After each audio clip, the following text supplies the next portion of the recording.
then. Oh my goodness. I was going to get a haircut, but.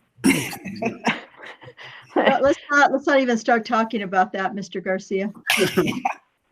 Seriously. I'm going to be all grenuda by the time this ends. Not going to be funny. It's not going to be pretty.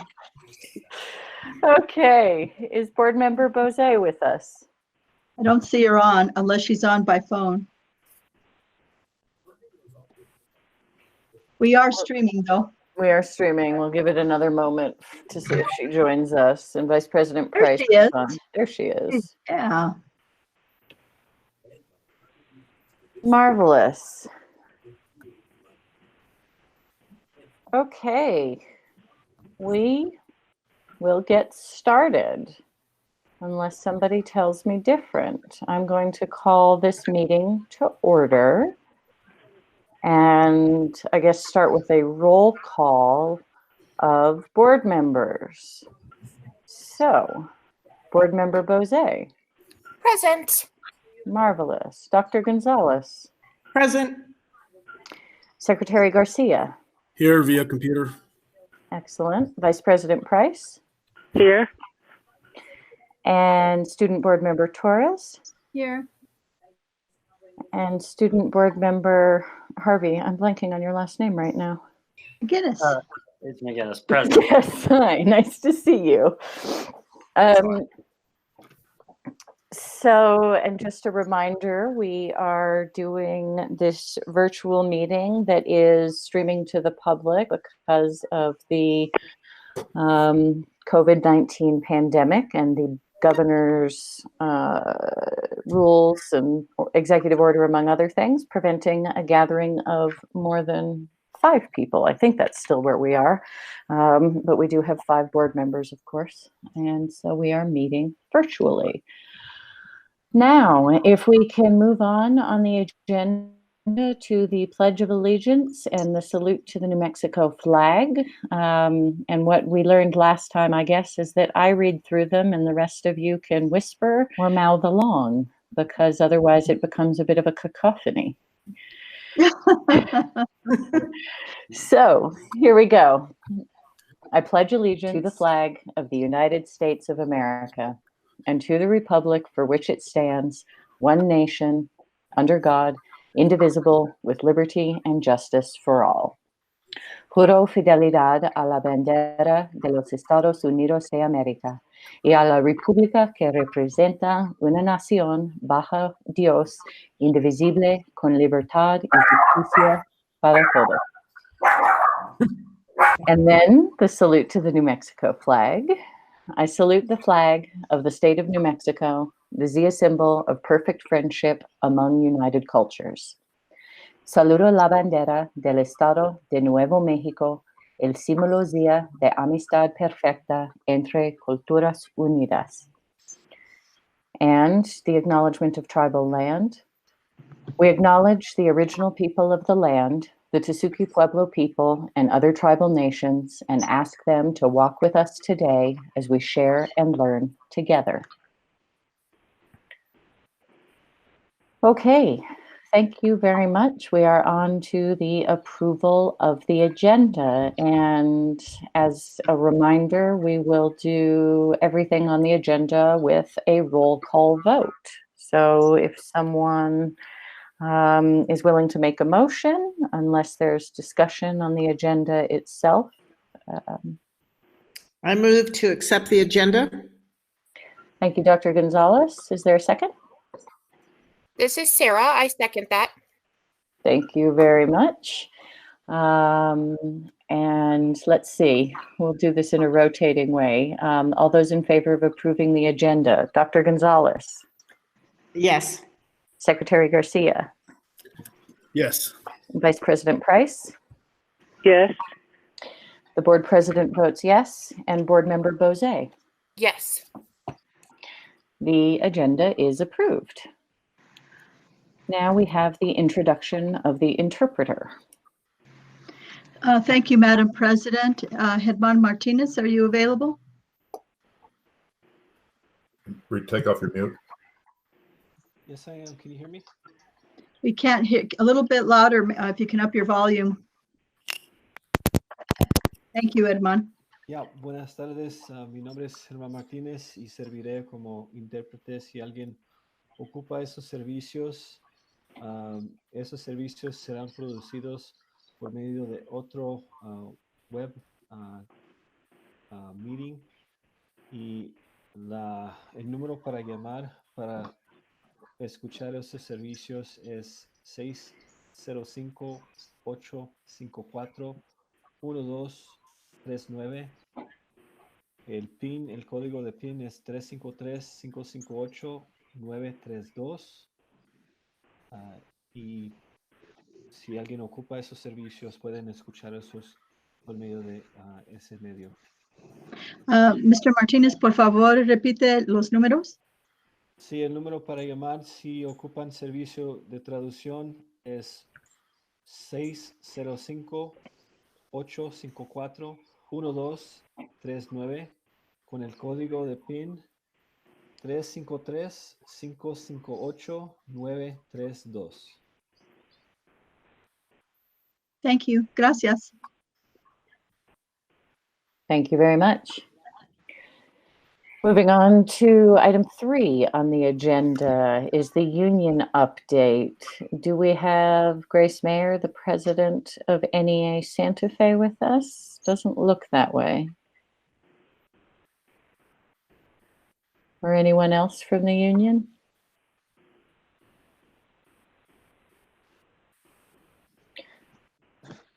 Okay. We will move on to item 4, public forum. Dr. Garcia, do we have anyone signed up for public forum, or who is handling that? Thank you, Madam President, members of the board. Dr. Ryan, has anyone emailed in? That would be David Carl. I'm sorry. Thank you, Dr. Ryan. David, Mr. Carl, do we have anybody signed up for public forum? Board President Noble, Superintendent Dr. Garcia, we have no one signed up for public forum. Thank you. Thank you very much. Okay, student board member announcements and follow-ups. Ms. Torres, are you ready to go first? I am. Okay, so I have a few things to talk about. So Capital finally finished their yearbook and is selling them now. One of our 2020 recipients of the Golden Apple Award is Chantel Dixon. Basketball player TJ Sanchez committed to New Mexico Highlands. Tenzin Gundin and Christian Martinez received the BAMD scholarship. 3 students received the Daniel Scholarship, and 9 students from Capital received the Lano Scholarship. Wow. Yeah, a lot of students. Fabulous. That's excellent. Any news on scholarships from you? Not yet. Okay. Not yet. We'll keep our fingers crossed. Me too. Is that everything from you? Yes, ma'am. All right. Thank you very much. Thank Mr. you. McGinnis.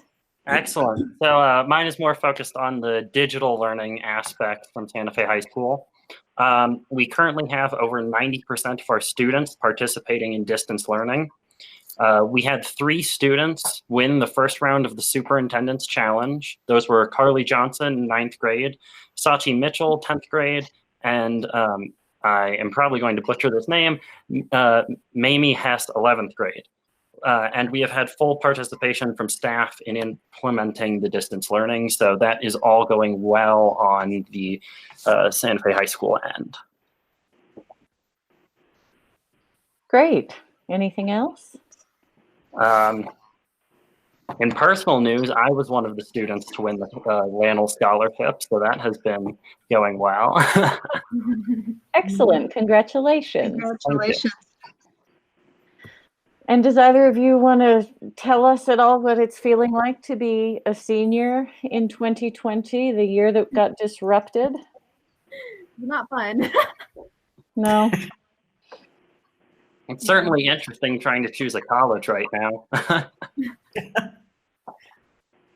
Yeah, lots of virtual tours. Right. That's cheaper. Yeah, definitely a lot less than a plane ticket. Well, thank you both for being here. We appreciate it. And a lot of us are thinking about the class of 2020 and hoping that you get all of the traditional things that seniors get to do, and really feeling for you right now because it's a weird time. Thank you. Okay, moving along, we are on board announcements and follow-up. Anyone from the board have an announcement or follow-up that they'd like to share?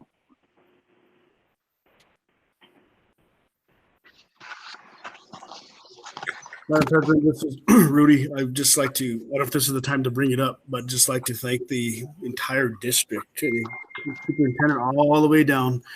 Just thank you for what you guys have done in the past 3-4 weeks. I know we still have a little bit of some technical difficulties out there in some of the areas, but I'm sure we'll figure that out. But once again, thank you to the entire district. Thank you. Thank you, Madam Dr. President, this is Carmen. I too want to thank the district and Dr. Ryan for the incredible work and all the teachers that are doing this, even though they don't necessarily know how to. Oh, Dr. no. Gonzalez got kicked out, so she'll be back. Okay, we lost Dr. Gonzalez mid-sentence there. Thank you, Secretary Garcia. Any other board member thoughts? Updates?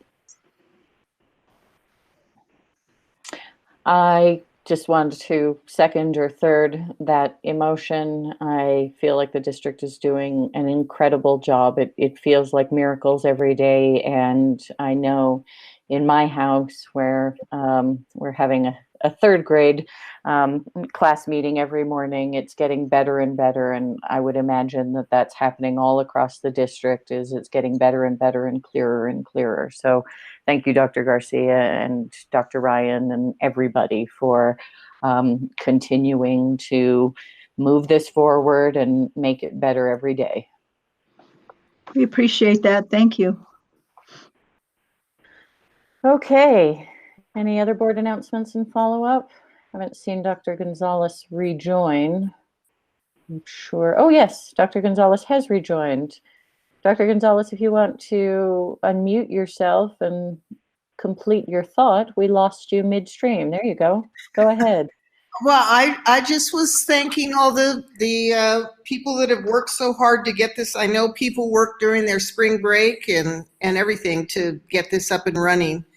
And I think it's working. I do talk to people, and it's a challenge. It's a different kind of challenge with people working from home and also having kids at home, but it's working out, and they feel like the schools have really provided some good resources and good teaching for them. So thank you. Excellent. Thank you. Okay. Superintendent announcements and follow-up. Sorry, was somebody else wanting to jump in there? Then it's over to you, Dr. Garcia, and this is a lot of the meat of the meeting is coming in the superintendent's announcements. So, you know, we can all pay close attention here. Okay, well, thank you all, and it has been a whirlwind. We also want to thank the board for their support. You know, it takes a village to run the district, and it takes a village to put a distance learning program. And I do want to thank Dr. Ryan, Dr. Weaver, his team, but also Ms. Sink, Linda Sink, and the CNI team, Dr. Lomax. And I mean, I could go on, and I don't want to leave people out. But, you know, the entire cabinet, district's cabinet, all-stars, the principals for their cooperation, the teachers, the counselors, the social workers, nurses, I mean, everyone that is doing their best. And I think that's what Mr. Garcia was saying, you know, all the way through, people that give the grab and go bags, you know, the IT team going out and doing the digital distributions. It has just really been an amazing team effort, and I just couldn't be prouder. And I do think that Santa Fe Public Schools is leading the state in this effort. We started way ahead, but I think we started with quality. And I did tell everybody there'd be bumps in the road, and not as many as I thought there would be. I thought there would be far more problems. As we get into this later in the presentation, we'll talk more about it. But I would tell you that I feel that this team is definitely ready for prime time. They have proven it, and I'm so proud of them. So on the announcements and follow-up, Project Put Students First recognition. I want to, if you recall, we asked, people to, volunteer or to help us with Project Put Students First, and didn't work as well as I would like it to have, but I want to recognize a few people as recommended to me from the district leadership team. Claudia Coriz and Joan Davidge, they're reading specialists, and the work by Ms. Coriz and Ms. Davidge in the service of our second grade students at Kearney Elementary paved the way for a well-placed planned transition on February 15th to permanent teacher placements for the classroom. Their willingness to co-teach and teach independently with each other during this time frame is a tribute to their professionalism and commitment to the district and the community. And we wish them well as they continue to share their expertise in literacy. We wish Ms. Cortez well as she pursues administrative licensure, and we thank them both for a job well done. Both of you are most appreciated. Also, Marcia Ellen, Santa Fe Public Schools instructional coach, the work by Ms. Ellen in service of our fourth graders also at Kearney. She also paved the way for a well-planned transition for a permanent replacement, and her willingness to serve January and February also is a tribute to her professionalism. We wish you well as you continue and share your experience in instructional coaching.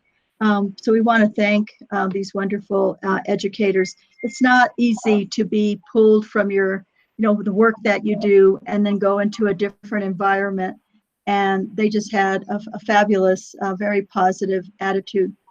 So I want to clarify something. I may be missing something here, and I hope I'm not.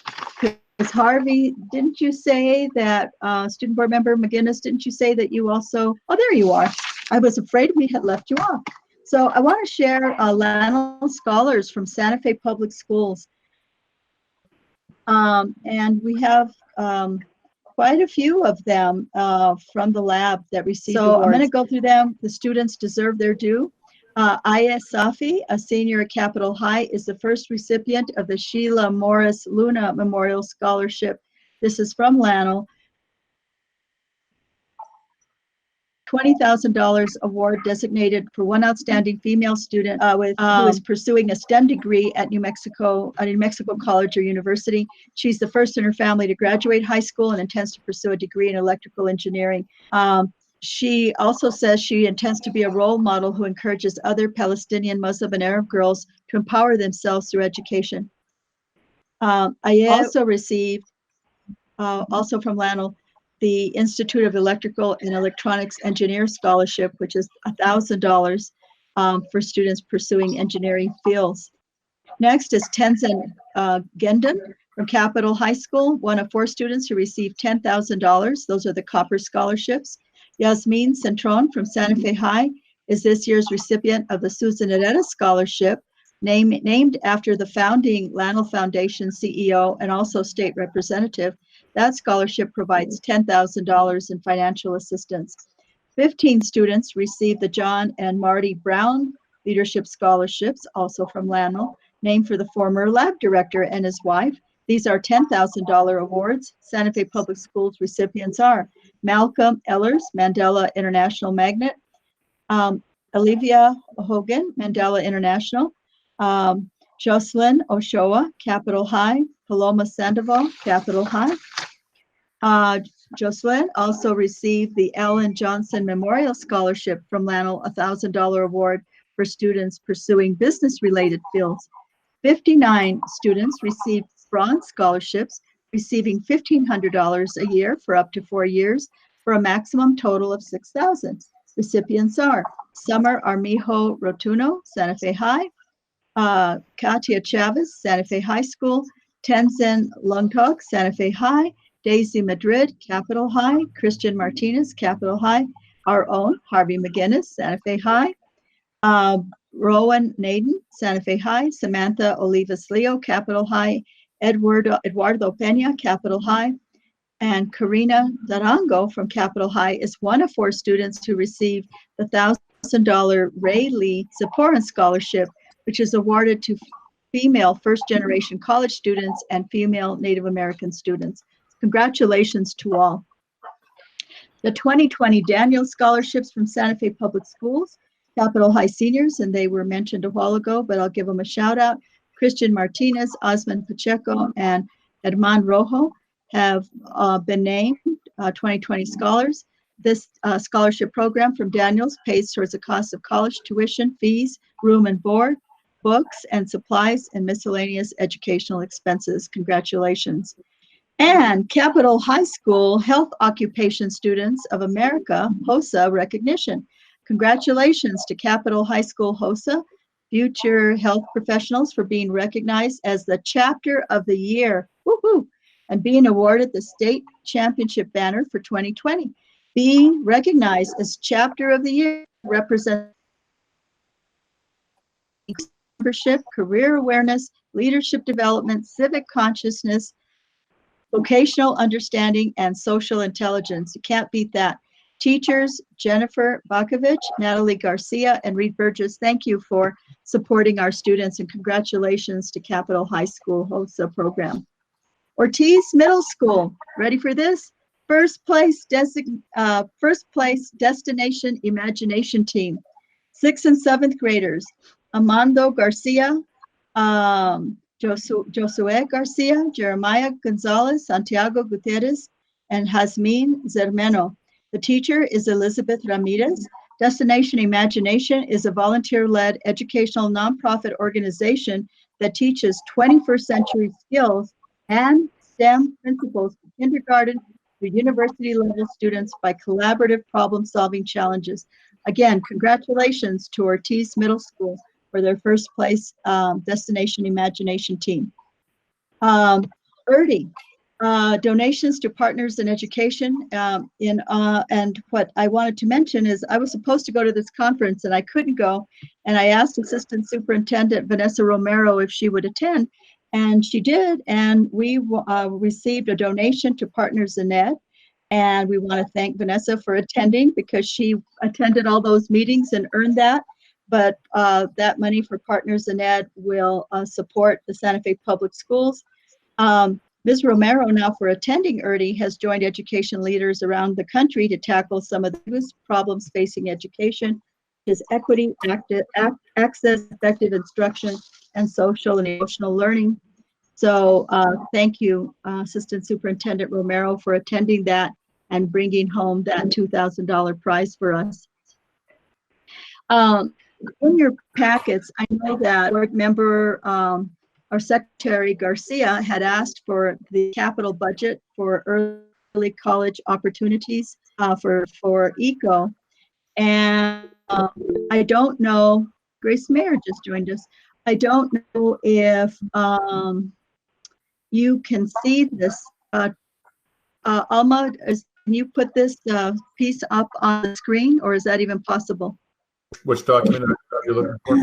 It's out of my comments, and it's on my announcements, and it's item G, capital budget for early college opportunity. Secretary Garcia had asked, and there was, and Christy, are you listening? Are you on? Or Gabe Romero? Gabe, both of you are. Yes, we're on.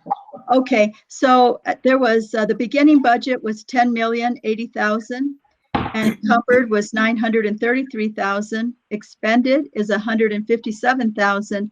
Remaining is $9.1 million. And I believe that the money that was budgeted and expended thus far has been for planning. Is that correct? And architectural. Do you want to talk to that, Christy or Gabe? Superintendent Garcia, board members, the money expended so far has been for the planning. The the contract reflects the architectural services needed to get through design. We're in early design development, and we'll be bringing this project to the board in a more detailed fashion, I imagine, before the end of the spring term. So we'll have a lot more detail for you coming soon, but that's the breakdown of the budget. $10 million was allocated as a part of the 2017 GEO bond. Secretary Garcia, Madam President, I don't know if Secretary Garcia has any questions. No, can you have somebody just email me the budget? Have Alma email it to me, if you don't mind. Yeah, we do have the budget, and it was $10,080,000, and it does have it broken down. I don't think it has it broken down yet by allocation. It just has it broken down of the 6,000.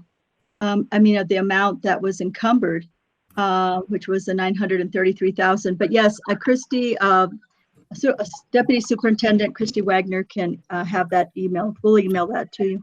The only question I have is, are we at like master planning process, or are we actually at architectural and engineering services on it? Are we actually doing design on it, or are we just doing master planning? That's the only one of the questions I have.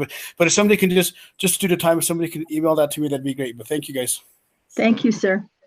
I know that we had a question by Board President Noble about immigration and customs enforcement issues, and we did send out the resolution again to our principals, just in terms of our commitment, what the protocol is if ICE is to appear. They're to send them to the district office. Obviously, now they would have to come. Now it's sort of a moot point. But when we're back in school, we have a whole protocol for that. And we do not allow unfettered access unless it is they have a warrant, but it has to get verified at the district office. Then someone from security or general services would review it, not general service, general counsel, and then would allow them to go back to the school. So that's what we have in place right now. Don't know if you have any questions, President Noble. Thank you very much, Dr. Garcia. I don't have any questions. It is a bit of a moot point now, and it's just something that when we are in school, I think we need to remind frequently. Absolutely. Yeah, if we get new staff, you're right about that. Facilities and Master Plan and Citizens Review Committee process. I think this was also requested by you, President Noble. And, I talked to staff, and they felt that they would, given where we are with the study sessions for budget, because they'd like to do a study session on this, that we do this after, although I may have some other thoughts. So I just wanted to touch base with you on that.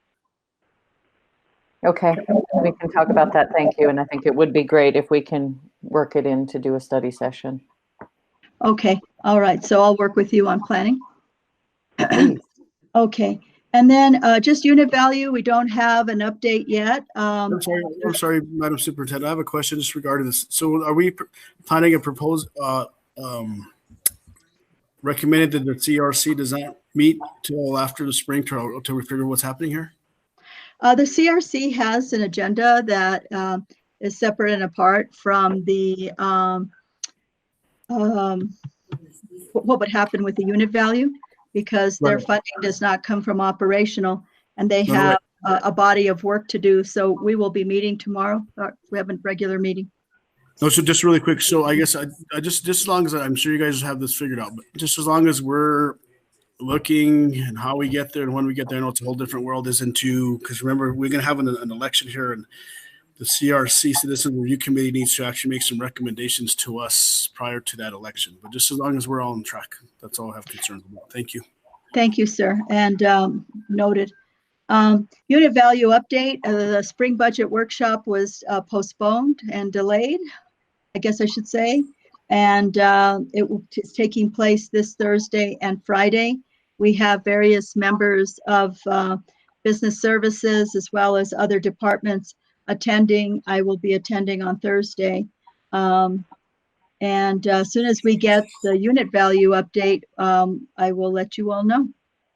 The student and food services, I was asked to be put on as an update, and I believe by board member Sarah Bose.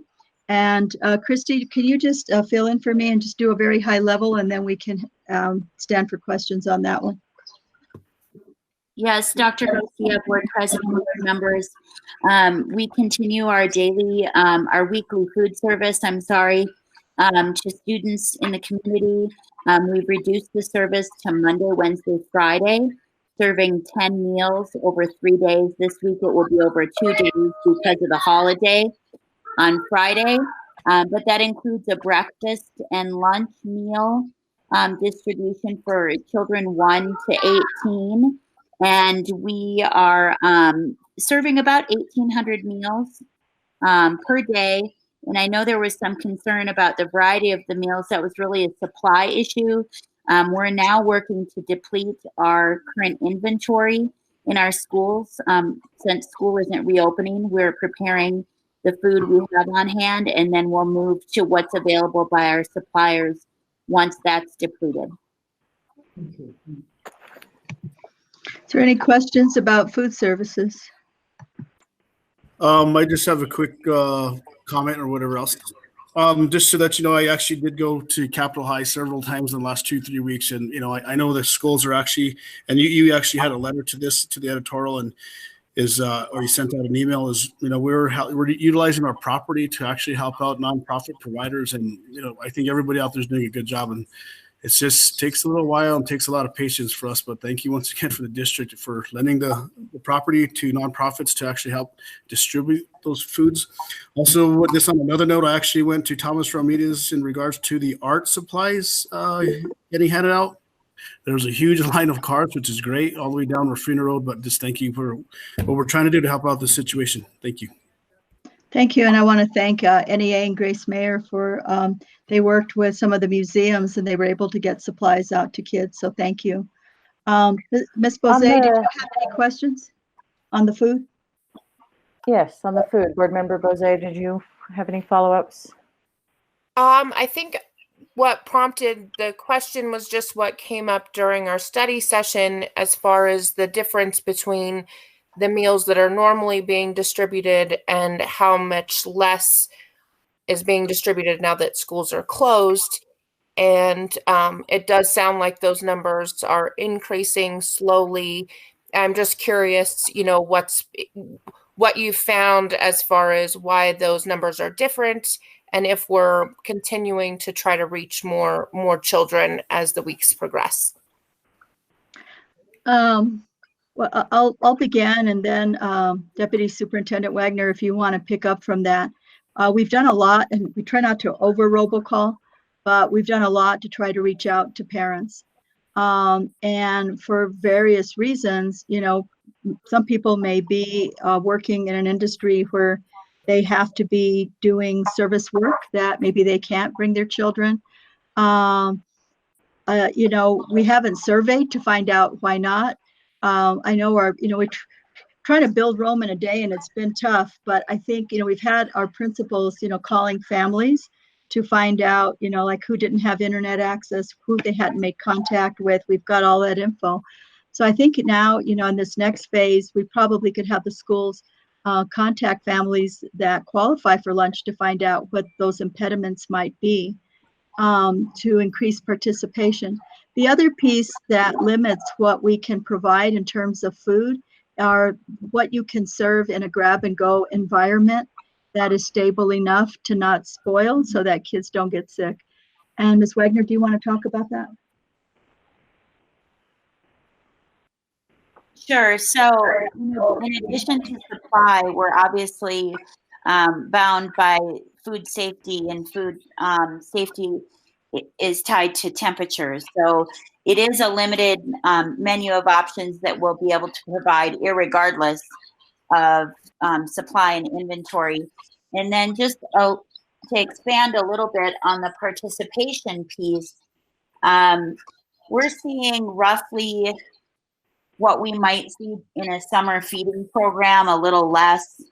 And so it's sort of reflective of what food service looks like when we're not in school, physically in school.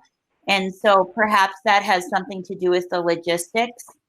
for families, but this is about what a summer feeding program looks like. When there's not a full count of students coming to our schools every day. Thank you. That's very helpful. And I definitely appreciate all of the efforts being made. I just, I continue to be concerned about the families that we might not be hearing from, and I appreciate all of the efforts. So thank you.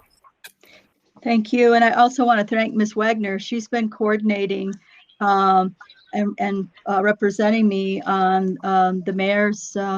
They have a group that coordinates various organizations that are trying to deal with food.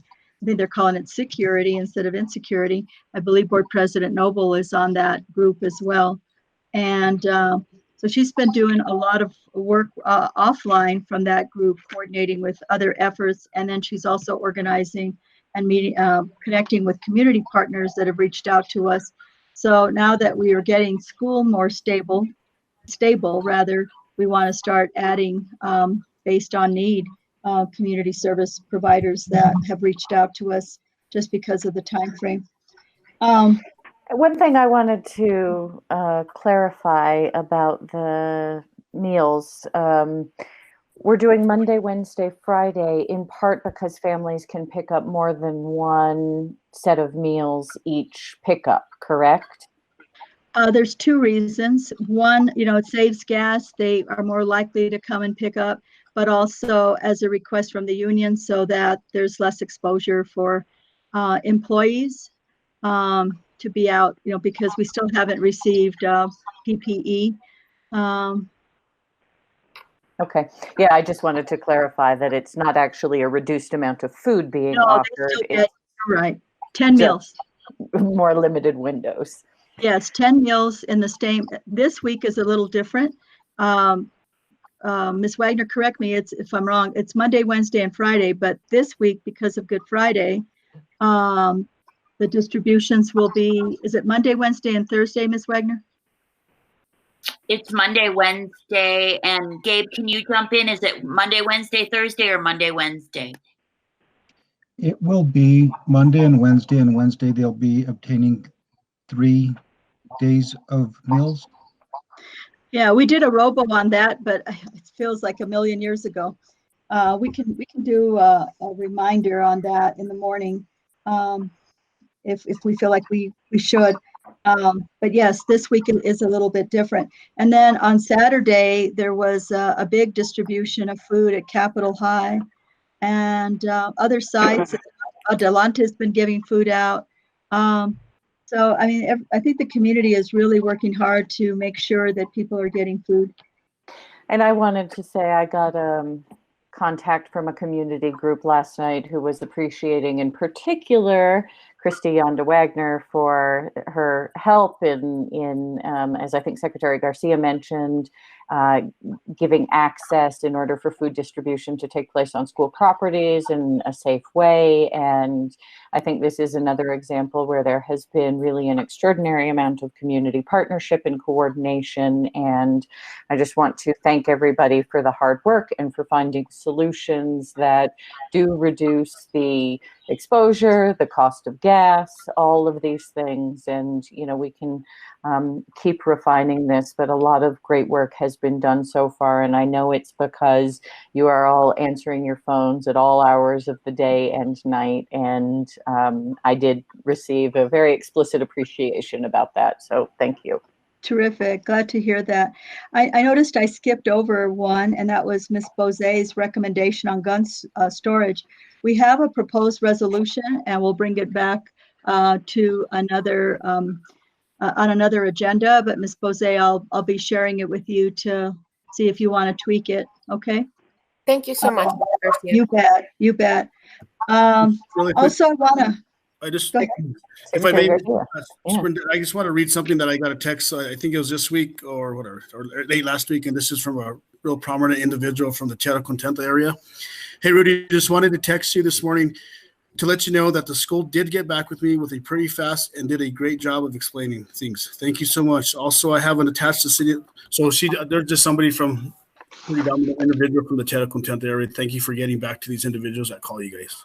You bet. And thank you for being our eyes and ears in the community, because you guys do that so well, and we appreciate that because we are here as public servants. I'd like to, you're going to have to show us that little doggy when we're all done. So Superintendent Challenge winners, and again, I want to thank the board for 100% participation in this.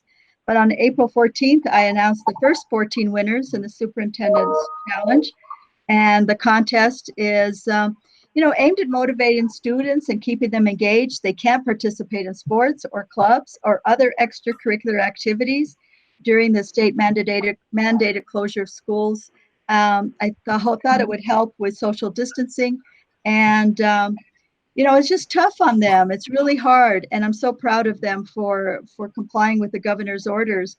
But these winners just represent the first round. If students entered, their project is still eligible for additional drawings, and we encourage students to continue submitting entries.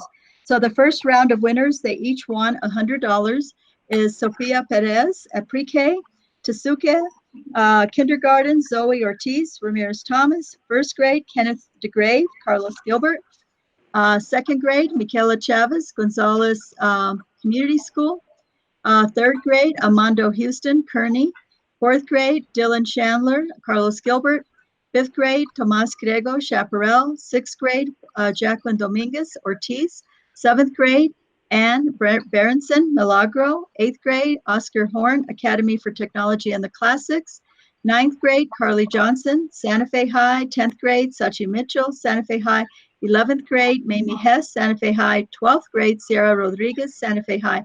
And the projects range from poems, freestyle, art using recycled materials, digital animated art, Lego building blocks.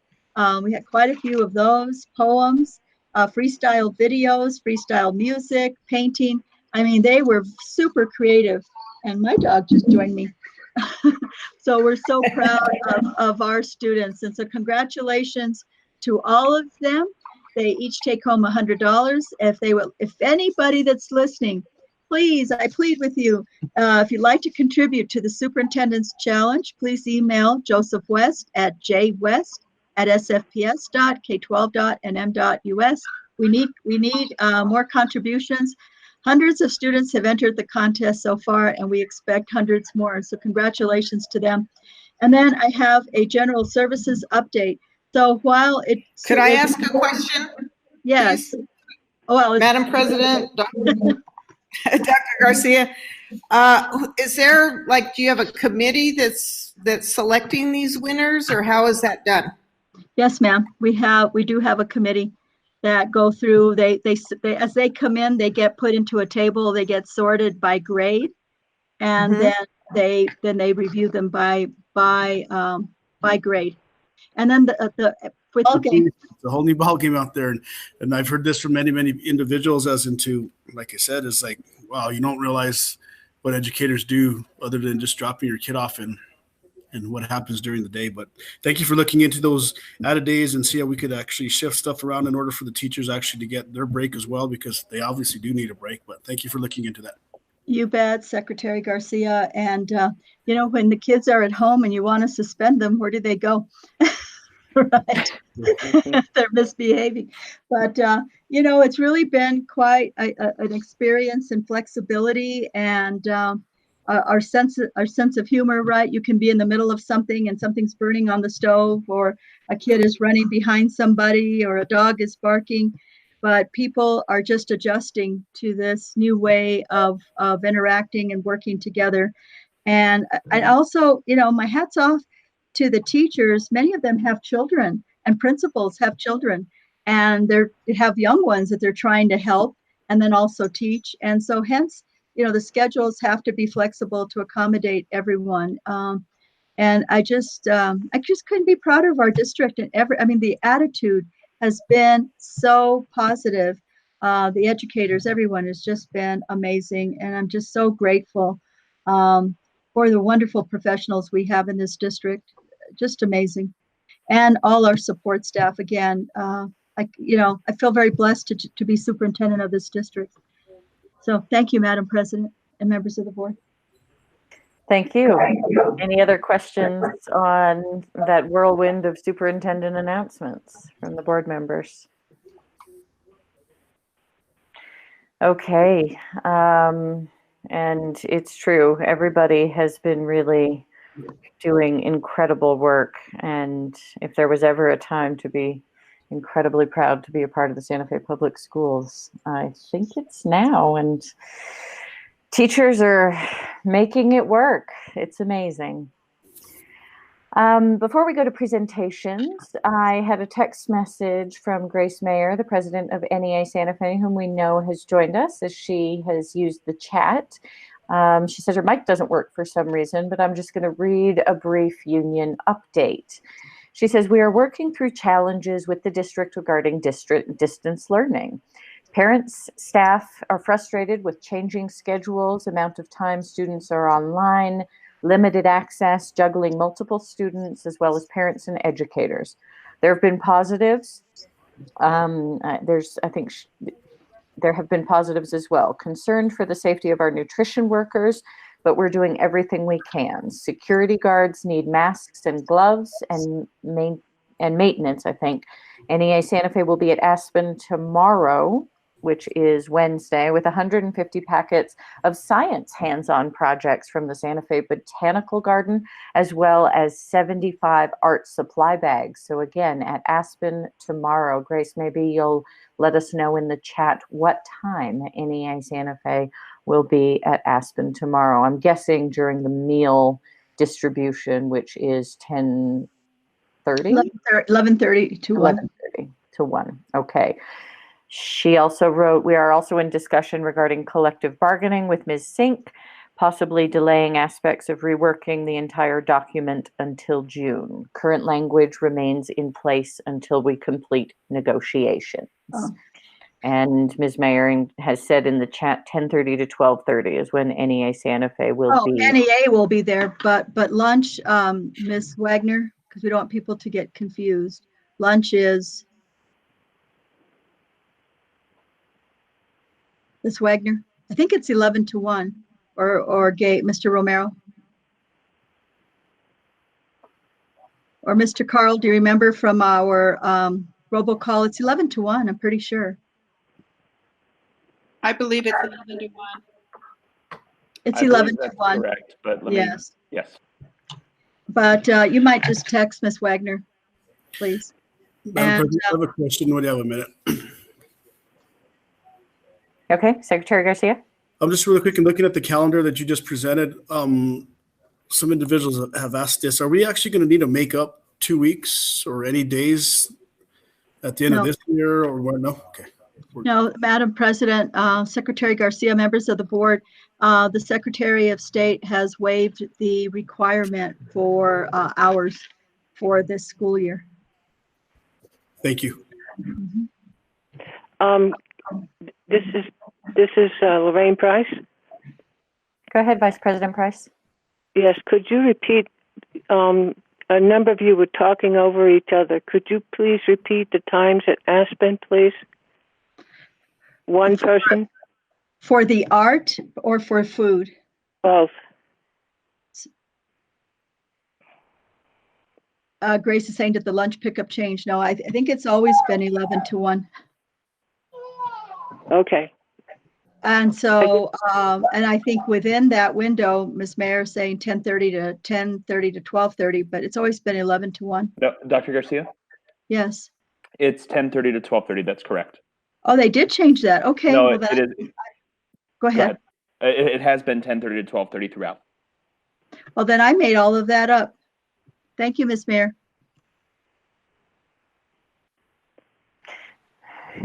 And there's Deputy Superintendent Wagner saying she's sorry she lost her mic, but it is 10:30 to 12:30 for lunch. And yeah, I made up a whole. I feel like I was going crazy, but apparently not quite. No, and I thought it was later because I thought we were giving more time for instruction in the morning, but never mind.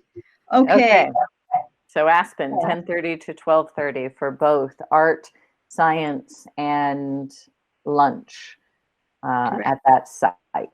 And on Wednesday, tomorrow, you will be able to pick up a number of meals because there will be no meal service on Friday. Correct. And the district offices, Madam President, and the schools will be closed on Friday. Okay. Thank you, Dr. Garcia. Any other questions from the board at this stage? Madam President, before I may I say Please, something Dr. before I Garcia, forget? Yeah, we just found out that the state, the PED dashboards have gone live. We have not had time to review it yet, but the next time we meet, we will have a presentation for you. The state has not put out a press release yet on grad rates, so I was waiting for them to do a state release. And so we'll see if they do. If not, then we'll release for our district, but it's always nice to have the state comparisons. Yes, absolutely. Thank you. Okay, we are moving to item 8 on the agenda, presentations, beginning with a continuous learning plan and assurances. Dr. Garcia. Thank you, Madam President and members of the board.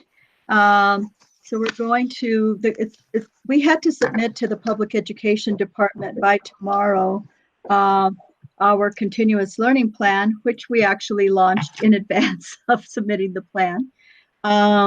We wanted to present it to the board, although it does not require board approval, but we wanted to give you a high level view of that. And I want to thank members of the team. So many people have their fingerprints on this, from CNI and instructional technology, curriculum instruction team, when I say CNI. So the plan is due on tomorrow. We created a Santa Fe Public Schools Pandemic Procedural Manual. It's got a longer title. I think it's Preparation, Preparedness, and Recovery. And we created it way in advance of school closures because we felt like we better be prepared if something like this happens. And so I've talked to you about it on numerous occasions, but within the plan, besides running the district, was listing supports for continuous learning for all of our kiddos from pre-K through 12th grade. This plan is called a remote learning plan. You know, the way we call it, the state calls it a continuous learning plan, but we address the needs of all students. So it's not based only on distance learning or digital learning or online learning, whatever term you want to use. It has other components because we know that not all of our students have access. Even if we were to provide them all hotspots, some do not have good cellular service, but we have been able to track and know from logins that 96% of our students do have internet access, 4% do not, which is really quite amazing.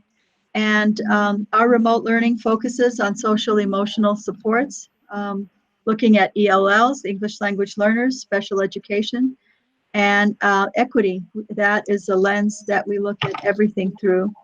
And with that, we also have to address food services and the provision of additional programmatic support. So this plan is completed, and what follows is a very high level review of the plan. We've worked on it, you know, to pull from what we had in our manual and then just add it. So we were way ahead of the game in many ways, but because we want to have like one of the best plans, we have been tweaking and tweaking and tweaking it. I do want to say thank you to the voters of Santa Fe County. We would not be as far along had it not been for their continued support of the educational technology note. And our students are the beneficiaries of that because we were able to hit the ground running. And with those funds, we've also been able to purchase hotspots now in this emergency to be able to ensure that our students have as much a chance of being able to access learning and through this platform. So I think I'm done now until a little bit later. So Dr. Ryan, whoever is supposed to speak next. Thank you, members of the board and Dr. Garcia. We have a couple updates around access. Access is 2 points, devices, as well as internet access. And we have a couple bullet points that we put on the screen. We have students in K through 1 have iPads, and we've got about 2,200 of those out. The grades 2 through 12 have Chromebooks, and there's approximately 9,700 of those devices out. For elementary grades, the technology department, and a big kudos to the staff, delivered 6,000 devices on Friday, March 13th, which was the last day of school. In order to do that, we had to go into the Chromebook carts and remove the power supplies, put that in with the device they're going to use, and then package up for each of the sites and then go out as teams. Several of the staff stayed late into the evening to get those ready for Thursday night, and then we're out at the schools and had those delivered before noon because the elementary schools leave around noon on Fridays. About 100 devices they distributed to students they were at on that last day through several grab-and-go dates at multiple sites throughout the district. And we set up a student help desk email so that students can email in if they're having problems with their device or needing a power supply or things like that. And then the district then will contact them and tell them when they can come in to exchange their device. The second half is with cellular or with Wi-Fi, and that can come across through several vehicles. We're working currently with an MOU from the city who reached out and wanted to help because that's the great thing about our Santa Fe community. We all partner together to make our opportunity to educate kids a success. So we're working with them on providing some hotspots. On this slide here, Dr. Ryan, may I say one thing? I just go back to that other slide. I just want to clarify, it's really important that when we talk about purchasing, and I don't know that we've changed it in this presentation, when we're purchasing hotspots for students, we're talking about a device that goes in the home and it's a personal cellular hotspot. And now if somebody lives in a community like La Cienega, and I know that Mr. Garcia, Secretary Garcia and I have had conversations about that, if they don't have good cellular service, the personal cellular hotspot is not going to work as well. These hotspots are different. They use the term hotspot, but they're not personal. They're public broadband cellular hotspots. Thank you, Dr. Ryan. So on this slide here, I'm sorry, Dr. Ryan. So just on that note, so will we be able to help out that individual teacher or teachers in the La Cienega Valley area to get a little better access, or we're still working on that? Dr. Ryan, are you familiar with the case? I know Dr. Weaver and I have worked on it. If you want to, I can answer, or if you want to. Go ahead and I'll fill in. Okay, so where the company that provides the hotspot service, it's a cellular service, and that provider does not have the best access in that community. I don't know if there's good cell service in that community, period. And so that's the challenge. So when they don't have that, then we have to go to alternate means like packets. If they have a landline, we can communicate with the parents that way. If they have little ones, they can augment with the KNME programming. But we have to then be creative about communicating with the family to provide them a project or some way to continue their continuous learning. If they're high school students, we have to get even more creative so that they can earn their credit for the rest of the 9-week period. So thank you for that. So just really quick, everybody understands that's the provider that we have to deal with because, Verizon is actually totally out a month or so in purchasing hotspots. But I'm willing to think outside the box, and if I can somehow be creative and allow that teacher or teachers to utilize our community center, because there is internet there. I'm just trying to think outside the box, but you and I can talk about this tomorrow.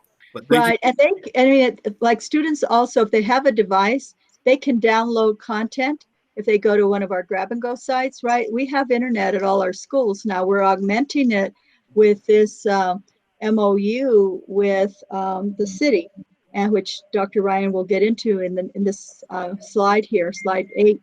But there are ways for learning. We call it synchronous and asynchronous. Synchronous is when the teacher, like right now, we're in a synchronous board meeting, but a teacher could have a lesson. They could have content that the students can download and download it on their device.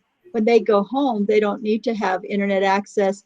They can work on those problems and then come back and upload it when they go back to a property that has cell service, as long as they don't congregate or get out of their car. The president of the Santa Fe Community College has also asked me to share with students that they can go to their parking lot just pretty much any hour of the day, because they have security. As long as they don't get out of their cars, they can hook up to their Wi-Fi at the community college as well. Thank you. So on this slide here, we're talking about internet access, and as was with this conversation, there's a number of ways that students can connect. The one is through the MOU, and you can see Sweeney Aspen, EJ, El Camino, Kearney, and Nina Otero, represented by the green circles on this map, are getting outdoor access points. Those are access points that connect straight to our wired infrastructure. It's not cellular broadband, all right? So it's Wi-Fi that you get at the library or in the store or in any of our school sites. It's just on an outdoor access point and focused towards our parking areas. So it doesn't extend all throughout the neighborhood. It just goes into our parking area. Phase 2 will be... Dr. Ryan, sorry to interrupt you. So that basically, in a nutshell, that means you need to sit outside the parking lot, then you can access that. Do you need like a code or anything to get that, or can anybody sit out there and access anything? All of our devices are already log into our network, and they'll be behind our filter. So they'll be filtering content on those devices. Phase 2 will be at Alaya, Lafarge Library, Southside, and the community center. We're doing that to, again, expand access to the parking areas. The city is buying the access point and the installation, and the district is maintaining that going forward and allowing connection to the fiber that runs on our property. The second thing that we're doing, all of our sites, we're adjusting the indoor Wi-Fi to reach out. Dr. Ryan, sorry to interrupt you. So once again, the city is going to purchase and so on and so forth. What's the time frame for that? I believe it goes in front of the council tomorrow, and if they pass this, they've already got a plan to start engaging this within the next few days. Thank you. As I was mentioning, we are also going into our school sites and tuning the indoor wireless access to be able to reach outside the building into close to the building, but in the parking areas if possible, so that any school within the district will have areas that are have availability of internet. And again, these with our schools all through the community, it makes it closer and closer to where the biggest populations of our kids sit. We've reprioritized our ETN budget to buy, as Dr. Garcia said, 450 personal hotspots. These are cellular based, so this goes on to the cellular broadband network, and that's what's broadcast 10 miles where kids can access. Our devices can do both our wired and our cellular broadband. So we're getting 450 of those. Some of the Dr. Ryan, you cut out a little bit. And also, I think you may be on the next slide already. And I have a question on this slide real quick, please. This is Rudy. Go ahead, Rudy. So I guess I'm just going to ask a question. So can we actually check, I'm looking at the map here, can we check with Turquoise School, Charter School, and see what they're actually doing? I'm just concerned about the kids in Madrid, Cerrillos, and as far down as maybe San Pedro or whatever else that come to the Santa Fe Public Schools. If we could just somehow, I don't know if we can coordinate with some of these charter schools. So a lot of the kids that are out there go to Amy Beal, and we have the data for Amy Beal, and I think it looks pretty good that most of those kids do have access, but we definitely will check. Actually, we can look at this next slide. Yeah, I'm going to tell you right now, this next slide has it. Amy Beal, they only requested 6 hotspots. So out of 444 kids, of which most of them come to us from that community, only 6 did not requested one. So actually only 1.3% do not have internet access from Amy Beal. So just on another note, for the 1.3% children, how do we know where those 1.3% come from, or can we figure that out? We know the kids. We know who the kids are. So we can get that back to you. But if they are from Madrid, if they're in that first priority of being English language learner, special ed, and low income, they'll be in the first group to get the hotspots, and then we go from there. But as we go through the presentation, Dr. Ryan will be able to tell you how many hotspots we need in total. Thank you. So on the slide that I have here, we asked the principals to reach out to every child that was not logging in or connecting and find out if they needed a device or they needed internet. From that, we recorded each of the children that were having a problem, and these are the results from that survey. This was due last Wednesday, and this is what we compiled. We still have some people that are late calling in, asking. We are also putting them in the list, so there's going to be, it could grow a few more, but this is the report that we've generated from our principals. As you can see, 4.3% district-wide, but we have areas like Salazar with 12% or Capital with 6.4, but represents 91 kids. And Nava was really high, which was really interesting. So we're going to have to follow up with Mark Ducharme if it's because he just couldn't reach everybody, or is that the real number? Because that's an outlier. If you look at, right, no one is really, we have one, the other double digit was Salazar, which makes sense, but Nava was sort of weird. And it could be just because of economies of scale, but that might be affecting those statistics. But we do need to follow up with Sweeney and Nava to see if they have really reached out to everybody, or by default, those that they couldn't reach just assume that they don't have it. But you can see across the district, and we are actually, how we prioritized it. It is using an equity lens, is what they've asked us to do, and looking at ELL. Now, obviously, high schools are much higher. Now, Capital will be covered because that is, most of those kids are free and reduced lunch or ELL. But let's look at Santa Fe. It's 1.6%, 25 hotspots requested. Seniors also have to be a priority. That is something that the public ed department has stressed with us in terms of our continuous learning plan. They want to keep everybody else engaged, but the major priority are seniors, so we will be looking at them. So I have a question about this sheet so far. Go ahead. Earlier. Sorry, Board Member McGinnis, you need to introduce yourself. Oh, I'm sorry. We're a little lax about that Yeah. sometimes, but we're supposed to identify ourselves when we speak. This is Board President Noble. My apologies, still getting used to this. So, Student Board Member McGinnis, I do have a question about the rollout for these.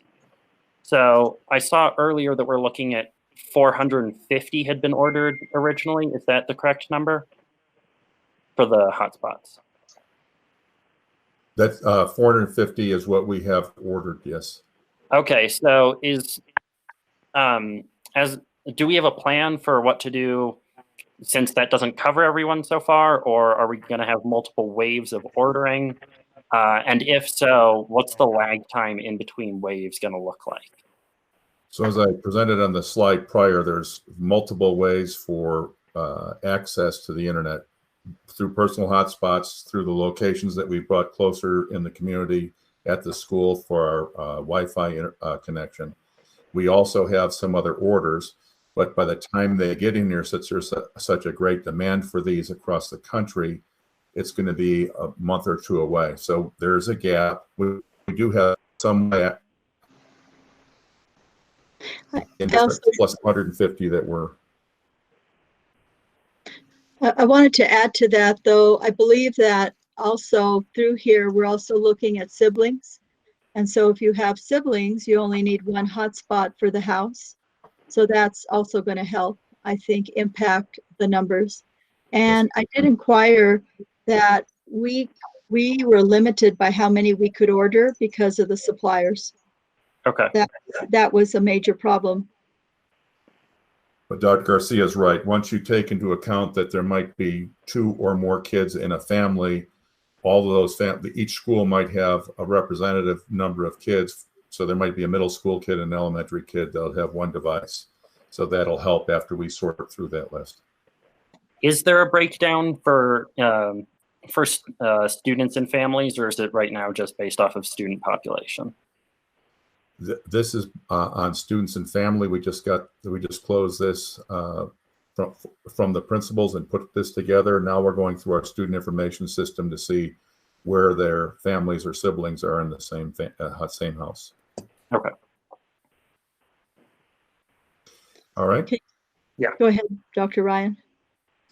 So on the next slide, it's one thing to say we've got devices out there and access points, and what does that really mean? Is learning really going on? We've received a ton of feedback from teachers and from principals. At least I have received, and my staff has received numerous emails. We provided a week of professional development that gets things rolled off. And our first week of data shows we had 96% of our students, as that chart, that last slide showed, have access to the internet at home. 11,740 unique student users logged in at least once last week, which is about 96.2% of all of our students. Instructionally, we focused on a tool called Open Access, which is our online learning management system. It's our online classroom as a key area for us to go, but there's also schools that are teachers that are using other resources, and in the interim, that's fine. We had 5,881 daily unique student logins on average, so about 5,800 log into Canvas every day. We had a 264% increase for people going into Google Classrooms, so they may go into Google Classroom instead of Access. We had 7,000% increase in Google Meets. So these are video conferencing. They're used quite a bit by the elementary grade level people, and this is the increase is on the number of people, not the number of sessions that are being run. So if there are 30 people in one session, one class, that would be 30 hits. We had 16,427 visits to the Khan Academy. We track all this through the systems that we have and through our Chromebook visits. And we had 2,452,000 website visits, which is up 141% from the week prior to us closing school. So there's been significant activity. The average amount of time that a student spends once they log into the open access course is about 75 minutes. So people are using it, and they're using it often. We're also tracking time of day. We're using it on the weekends. Our students are using it on the weekends. So it's quite a bit of engagement in our first week of the rollout. And what I do want to say is that I told everybody from the beginning, it will be bumpy. We have people on different platforms, and that is frustrating sometimes for some families. But we also try to ensure that our teachers were comfortable being able to, if they were used to Google Classroom, to not force people to all be on Canvas or open access, right? But considering that we're not a distance learning school district, we're not designed as a distance learning academy, and the fact that over, the planning that was done to get this standing up in 2 weeks from the time we left from spring break, because there are districts where kids have not been in school now for 3 weeks or a month, where they have not started the program. I'm very proud. And yes, I expect there to be some frustration. I expect there to be some lag time. I expect there to be pixelization. I expect people to get knocked off the network. But I agree with Dr. Ryan. The feedback has been overwhelmingly positive. And I think you as board members hear about it when it's not overwhelmingly positive. And I've just been very pleased with this rollout. And I think it's due to a lot of planning, but the great educators that we have out in our schools as well. So thank you to everybody and the students for engaging. Yay, students too.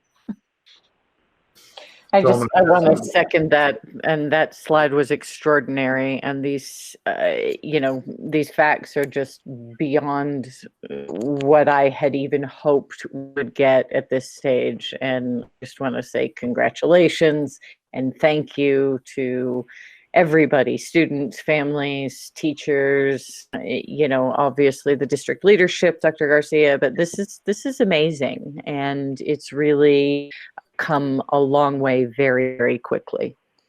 So the question is, President, this is Rudy. Yes, Mr. Rudy. Mr. Rudy. So in regards to the Khan Academy, is that like I kind of looked it up. That's kind of an advice for students, right? Is that how that's working? President Noble, Secretary Garcia, board members, and Dr. Garcia, the Khan Academy is a open resource or a free resource that was developed that instead of giving a lesson for courses, it breaks up courses into topics or subjects, started in math, and they do a online session about that one little topic. And then teachers have used those in flipped classroom kind of environments where they ask the student to look at this content before they come into class and then work on kind of homework and practice once they're in class. So this is a resource that it doesn't teach kids algebra, but it is something that a student could, if they're having trouble with a concept, can go to, look up that concept and get some instruction. And it's something that our teachers use to help kids as they're doing homework or flipped activities. And or a parent, but thank you. Yes. And or a parent. All right, the next slide we're going to start moving into, there's been a tremendous partnership between all of our departments, and none of this gets done without the hard work of that interrelationship. And Deputy Superintendent Sink will be going over the next few slides. Thank you, Tom. President Noble, members of the board, Superintendent Garcia, I'll be speaking to you about basically how we use the access. And the first thing we're starting with is something really important that we've already discussed a little bit, is support for students without internet access and how can we help them in the meantime. We've already brought up some ideas. We've also talked to you about the case packets for families where access to internet at a time may be an issue. But I want an update on that, share an update. The K2 learning packets for kinder through second grade are complete and they're being printed now. We'll be distributing them on Monday. I'm really excited about that. And we'll keep working on those packets for in 3 through 6. And we're looking at different ways to help secondary students. I'm not sure that packets are necessary for them as they can get out and download materials. We're really focusing on elementary for now. And I just want to put a shout out for our reading specialists here because they were the main authors of the K2 packets. So secondary school sites are assigning by phone weekly projects or assignments that can be completed offline, and students are turning their work in each week. They can do this orally over the phone or sending pictures of the completed work through text messaging. And one of the things that in this next bullet I want to emphasize is the creativity of some of our, or most of our teachers. We're finding out ways teachers are working with their families in so many different ways. Let me give you some examples. Teachers are contacting families by phone, email, utilizing Class Dojo, which is an app that communicates to families through cell phones, sending pictures and text messages, helping students with projects such as planning and making anecdotal notes of observations. And in talking with some other teachers, a second grade teacher has families taking walks and taking pictures, uploading them, uploading drawings, and creating Legos of butterflies. A fourth grade class, because we got taken out of school for a while, didn't get to finish their Black History project. So they're now creating and sharing in Google Slides. So I thought you should hear some of that. Excuse me, Ms. Sink, can I ask folks to mute their phones? We're getting a lot of background noise. The next slide is specifically on professional development. And sorry, just to interrupt, this is Kate. Grace Mayer put a question in the chat. I don't know if you saw that, Deputy Superintendent Sink, but she asked how the K-6 packets are being distributed. So Madam President, are we going to take questions like during a regular board meeting outside of public forum?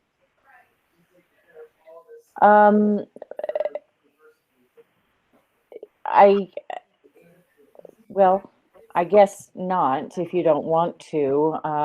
That would be great. We can answer that, but I just think I was hoping to get an answer to that question. Yeah, well, we are distributing those. We're going to distribute in the same way that we do other distributions through the grab and go sites, and we'll advertise it. If we have to, we may do them through the schools as well. Actually, we are doing them through the schools. Ms. Sink, right? Ms. Romero has worked it out with the principals. I forgot. Yes.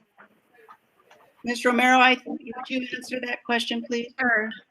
So, President Noble, members of the board, Superintendent Garcia, I've been working directly with the principals. We've identified 129 students in grades kinder through second grade. So on average, it's about 7 students per site that don't have access to internet. So they have made personal phone calls to the families. I've grouped the distribution among the elementary sites at the food distribution. So I have volunteers, one volunteer that would represent several schools. So for example, Chaparral would volunteer to hand out the packets for Nava and Pinon. So that's how we're distributing the packets K2 on Monday. Thank you very much. So I'll continue on this slide of professional development. Of course, district technology and teaching and learning departments are providing ongoing professional development for teachers and principals. We work hand in hand on this, and I think that Tom and I have got to know each other better in the last 2 weeks than we have in 40 years knowing each other. Professional development was provided over a week's time on open access platform, teaching teachers how to use this access platform, social emotional support, and providing instructional resources with our pre-K through 12th grade students. And I'll talk about those instructional resources in just a moment. So we've also had professional development for principals and assistant principals, leading teachers through change. For teachers, we've had online, technical, and pedagogical professional development with built-in time for planning, collaboration, and creation. Also, digital learning coaches and teaching and learning teams are providing one-on-one support with phone and video conferencing.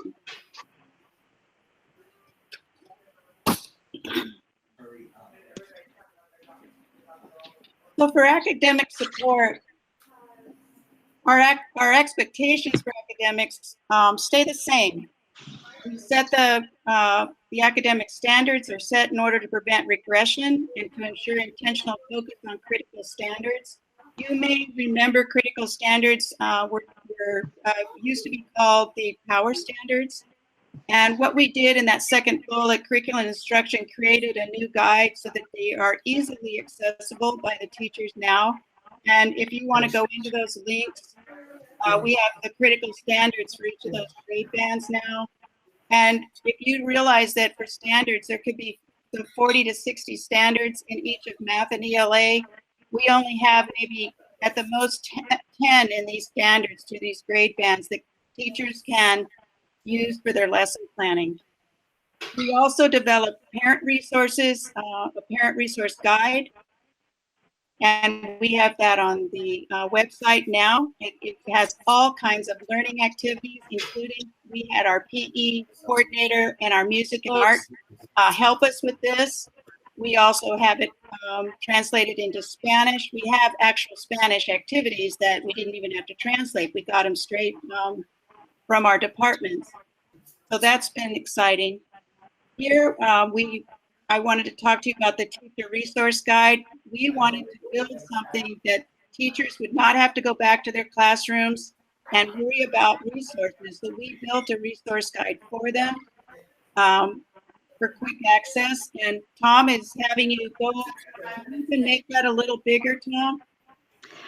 Also, excuse me, Linda, I'm just going to ask one more time. It's very hard to listen.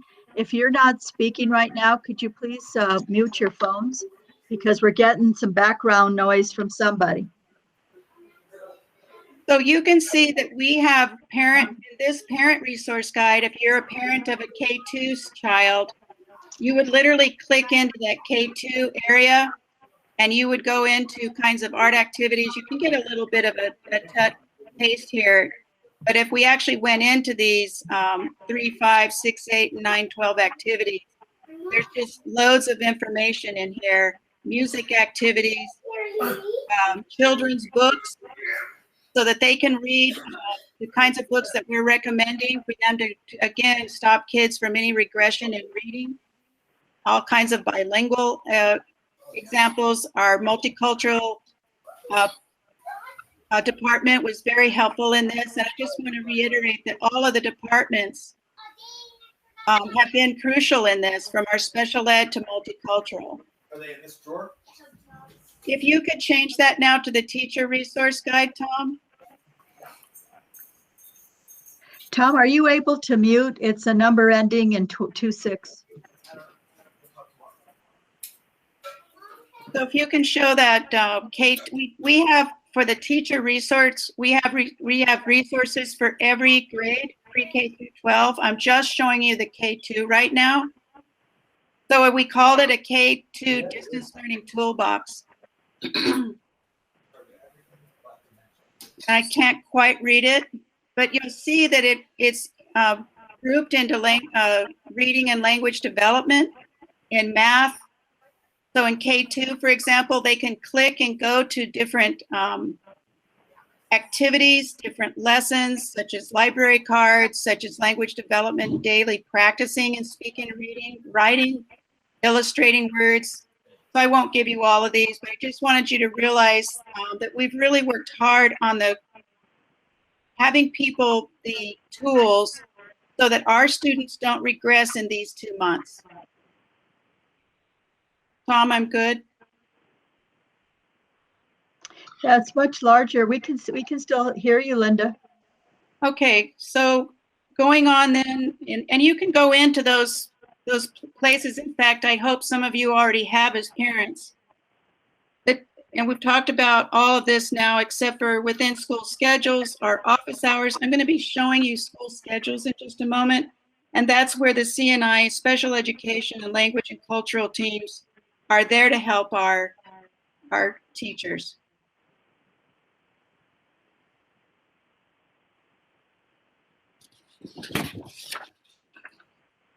So I told you that I'd show you a schedule, and what we decided to do is do a district schedule so that teachers weren't trying to get hold of students on top of one another.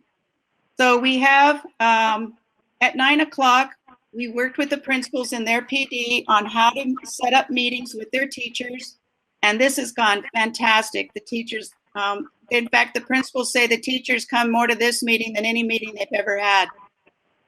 So at 9 o'clock, this happens. At 9:30 to 10, now this may vary around schools on what's worked for their community better, but for the most part, our idea is the teachers get on at least once a day with their kids, and they connect with the students regarding the learning activities for the day. Or on Mondays, we hope that they're giving out their lesson plan, talking about the lesson plan for the week. the activities for the week, and we're trying to have them hold to 2 graded assignments for the week. You'll see from 10:15 to 12:15, this is teacher planning and prep. It works perfectly because this is when the lunches are happening. And they're prepping then for the next day or for the afternoon. And we can move up, but all that example is we wanted all teachers for the first week, which was last week, to have their first one done. So we pretty much did their activities for them and got them ready so that they wouldn't have to scramble the first time around. We can go to the next page, Tom. From 1:15 to 2:15 are teacher office hours. This is where they can support individual kids or even small groups. Then we have office hours. The DLC or digital learning coaches have office hours to help teachers. And we can really help teachers all day, but we want to make sure that we're available, absolutely available during these times. As I said, many schools and some schools have changed this up a little bit to meet their own needs. And we're fine with that. All of their schedules were actually sent to their supervisors. Most of the supervisors have told me they're very much the same as the ones that we provided to them.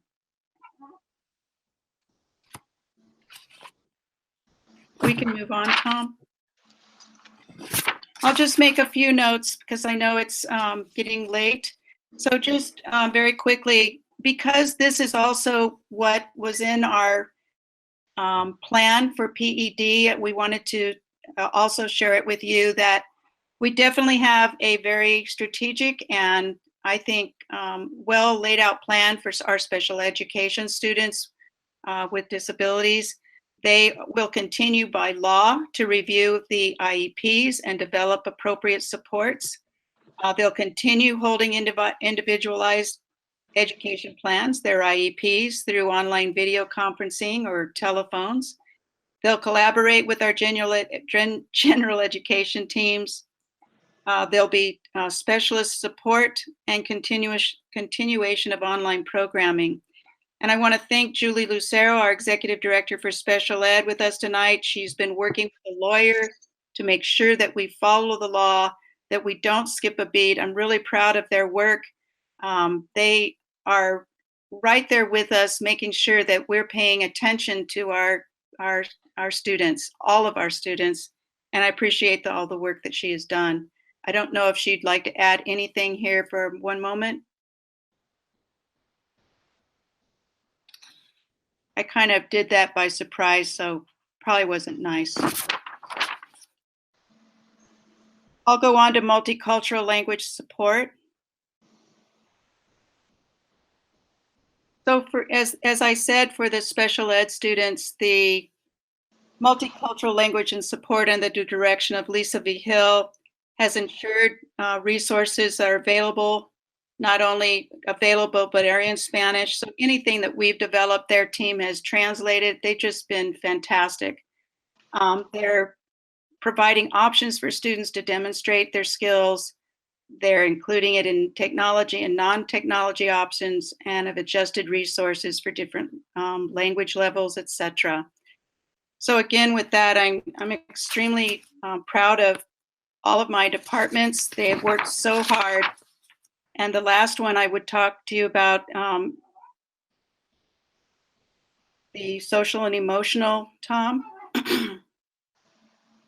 Sue O'Brien is another expert in this field. I don't know what this district would do without her. She's an amazing human being. Caregivers are part of the overall social and emotional plan, which includes Santa Fe Public Schools wellness resources for families, counselors, social workers, teachers, and nurses, and our own wellness resources for parents. So not only did we do resources for parents from the academic side, but we have resources for parents and guardians from our wellness department. This includes social emotional curriculum learning resources, local support services, suicide prevention and crisis hotlines, and links to resources. You can tell my voice is going. I don't know why. But the last thing I have to say is family and caregivers are provided support by making referrals for mental health support with local behavioral health partners such as the Sky Center, Gerard's House, PMS, Southwest Family Guidance Center, and the Santa Fe Mountains Center. Counselors are involved with their parents. I saw a document today of all the contacts the counselors have made with their families. I'm so very proud of all of these teams because I haven't seen them skip a beat. We're trying to make things normal for kids as if nothing's happening, but on the other side of it, learning something new that's great at the same time. With that, I think we have a wonderful video for you. Yes, but so before we do, this is get your tissues out. This video was created by the staff at Chaparral under the direction of Principal Erica Martinez Maestas, and so proud of these kiddos and the teachers and everyone who participated in making of this video. But I think it captures the heart of this program, that it's not just about the academics, it's about that social emotional support and connection. So Tom, can you show the video? Really quick, Superintendent, Mrs. President. Go ahead, Secretary Garcia. Just really quick, before I actually do pull out my emotional tissue, whatever you want to call it, just thank you for actually taking care of the special education children, you know what I mean, because they're part of our district, special needs, and especially this is a hard time for kids, especially whenever they have social, emotional items that they're dealing with. But those 3 last slides, very important to me as well as the entire presentation. But thank you for taking care of the last 3 individuals on those last 3 slides. Thank you. Thank you. Yes, I was going to say the same thing. I know special ed has been a unique challenge because it certainly isn't one size fits all, as much of education isn't, but seeing that as well as the multicultural piece on the slides are really just great to see. And Deputy Superintendent Sink, I think you've done some amazing work here, and it really I didn't realize the schedule came from the CNI department. We used that a bunch this week in my house. It's really helpful. Things got incredibly clear this week for us in terms of exactly what was going on, exactly what assignments to do, and it really does feel as if you've thought about everybody, and this is an incredible bunch of work. So thank you very much. Thank you. Tom, can you show the video, please?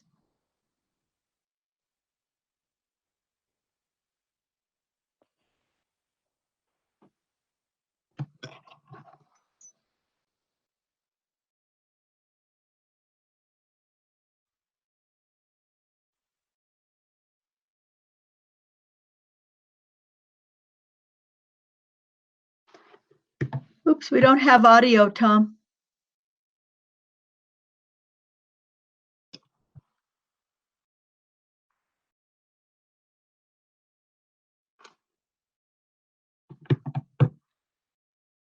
Dr. Ryan, can you stop it and rewind the microphone as often, unless it's just me that's not hearing it? I will teach you with a mouse. Can you start over, please, Dr. Ryan?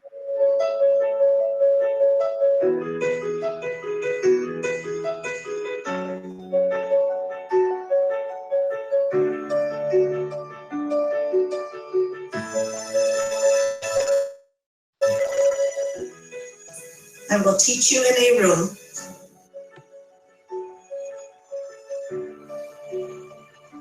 I will teach you now on Google Classroom.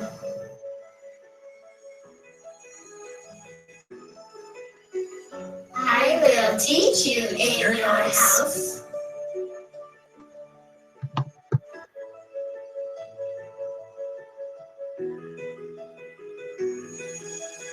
I will teach you with a mouse.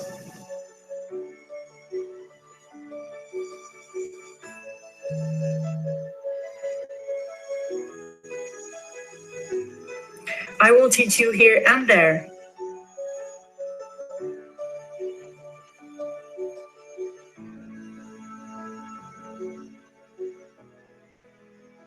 I will teach you because I care.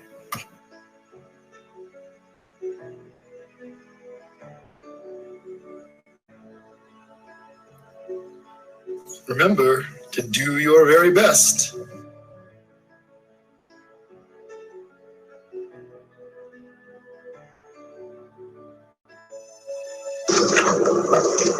Do not worry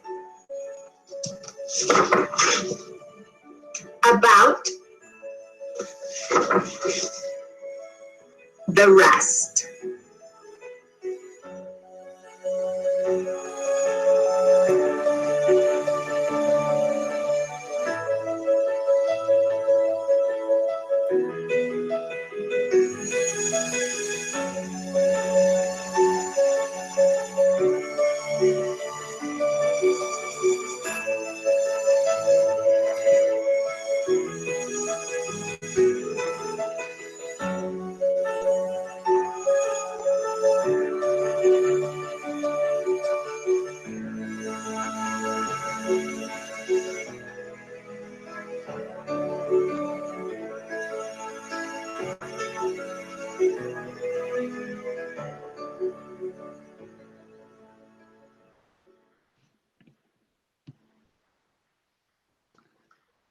So do we have one more slide, Dr. Ryan? Wasn't that great?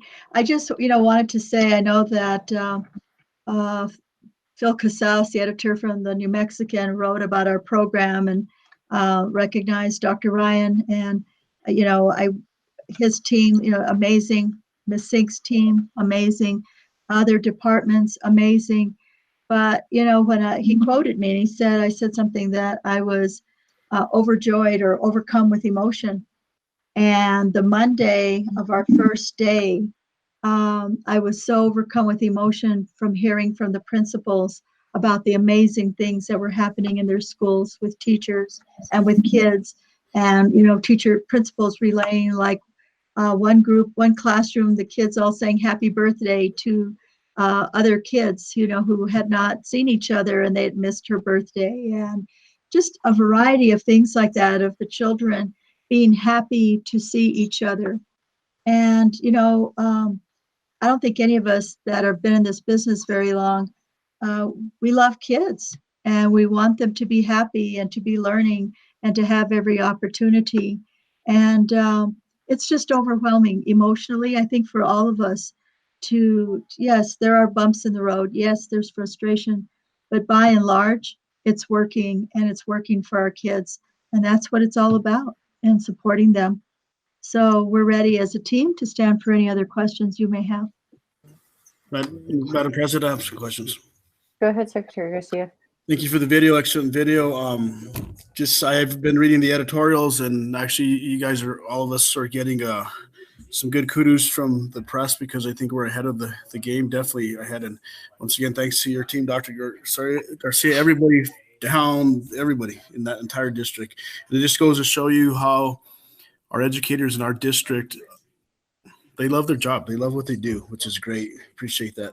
Just one little comment is, how are we working with in regards to the grandparents that actually are raising kids? Have we thought about that, or are we working with that?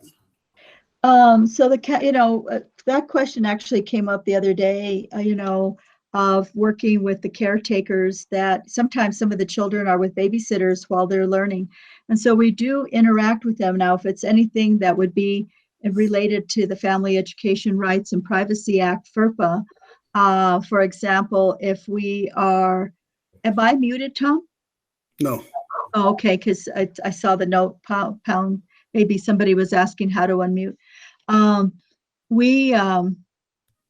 We can't share certain specific information, say with a grandparent, unless they're a guardian. But if they are with the child during the day and they're learning, we can provide them support if they have questions about working with their children. Good, thank you. And then just one last comment. This is time to bring it up, but can we actually write a letter to the New Mexican and basically thanking all the educators, the entire team, and the voters of the community? Because if the voters would have not voted for this bond, we probably would be struggling right now. and just to show them what we've actually have done with their vote. And actually to all the nonprofit organizations that are out there that work very, very hard with our district and have worked with our district for many years. This is great. And it's going to take us a while, but I think we're actually way ahead of the curveball, but just food for thought. Thank you. So on that, Secretary Garcia, it was something I was going to bring up, or in a related thought, that I actually think that we as the board might want to think about some op-eds or letters to the editor. Dr. Garcia did one. Of course, there's a you get your certain cycle. You have to do one every 3 months, letters to the editor, the shorter form, you can do more frequently. But I think it might be worth, and this is something, we could probably each work with Dr. Garcia on. I do think that we should think about putting our names to things as board members and showing the appreciation for the staff and the incredible work that has been done from the district leadership through every department, really, and including the creativity of teachers. But also, this is really a moment of community partnership, the broadband or cellular, well, I guess it's Wi-Fi. I'm trying to use the right words, all the right words. The Wi-Fi hotspots we saw earlier from Dr. Ryan and the partnership with the city there, the meals with community partners. I think there's a lot of different pieces that it might be wonderful for us to, each pull something out and think about writing and lifting this up in the community. That would be terrific if you guys could. I'd be happy to work with anybody, because, and I think that you all have different areas of interest, whether it's food services or access or equity or, various issues. But yeah, we will be happy to work with you if you need any assistance. Just let us know. Thank you. Thank you. So, are there any other questions on this piece?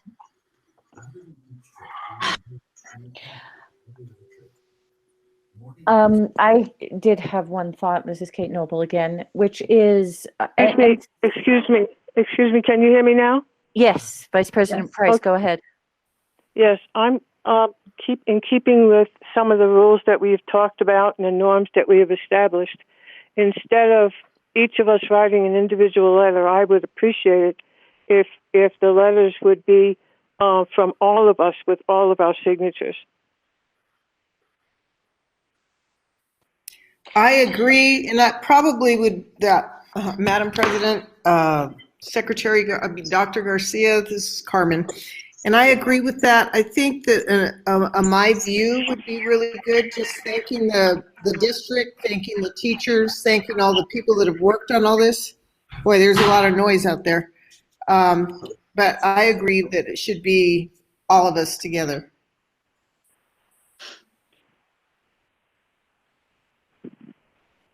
I'm good with that too. That's something that we have agreed upon.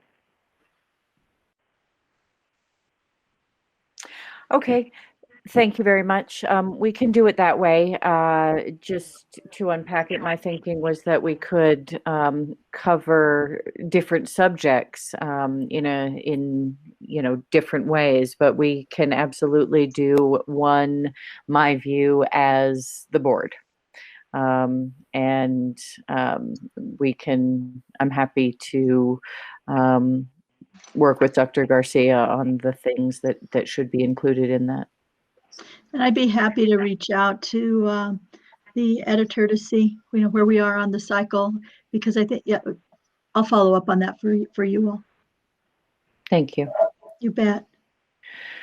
And what I was going to say is There's a lot of great material, particularly in the pieces that Deputy Superintendent Sink went through.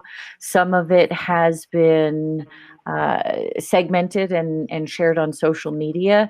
And I would say if we could do even more of that, the video was shared, and I believe some of the resources around the Sky Center were shared, but there's a lot of great information, the support for parents, the special ed information, the multilingual stuff. One thing I really appreciate is how everything is bilingual from this district. You know, even the state is struggling to have resources available in Spanish, and we're just doing an exceptional job there. So if, you know, anybody has a spare moment, it would be wonderful to even pull out a lot of those bullets from the pieces that Deputy Superintendent Sink covered and share them on social media. We can do that, Madam President. Absolutely. Thank you. Okay, shall we move on to the next presentation? Yes. I would like to go on now to student grades and graduation requirements. And I believe Deputy Superintendent Sink, if you want to introduce who on the team will be presenting these slides. Yes, our Associate Superintendent for Instruction and Support is Vanessa Romero will be first, and then our Assistant Superintendent for School Support, Larry Chavez, will be second. And so talking about grading. Okay. President Noble, members of the board, Superintendent Garcia, I want to say that this work on grading and graduation requirements have all been in collaboration and getting input from teachers, principals, and district leadership when developing these guidelines. Santa Fe Public Schools will continue to use our current grading system.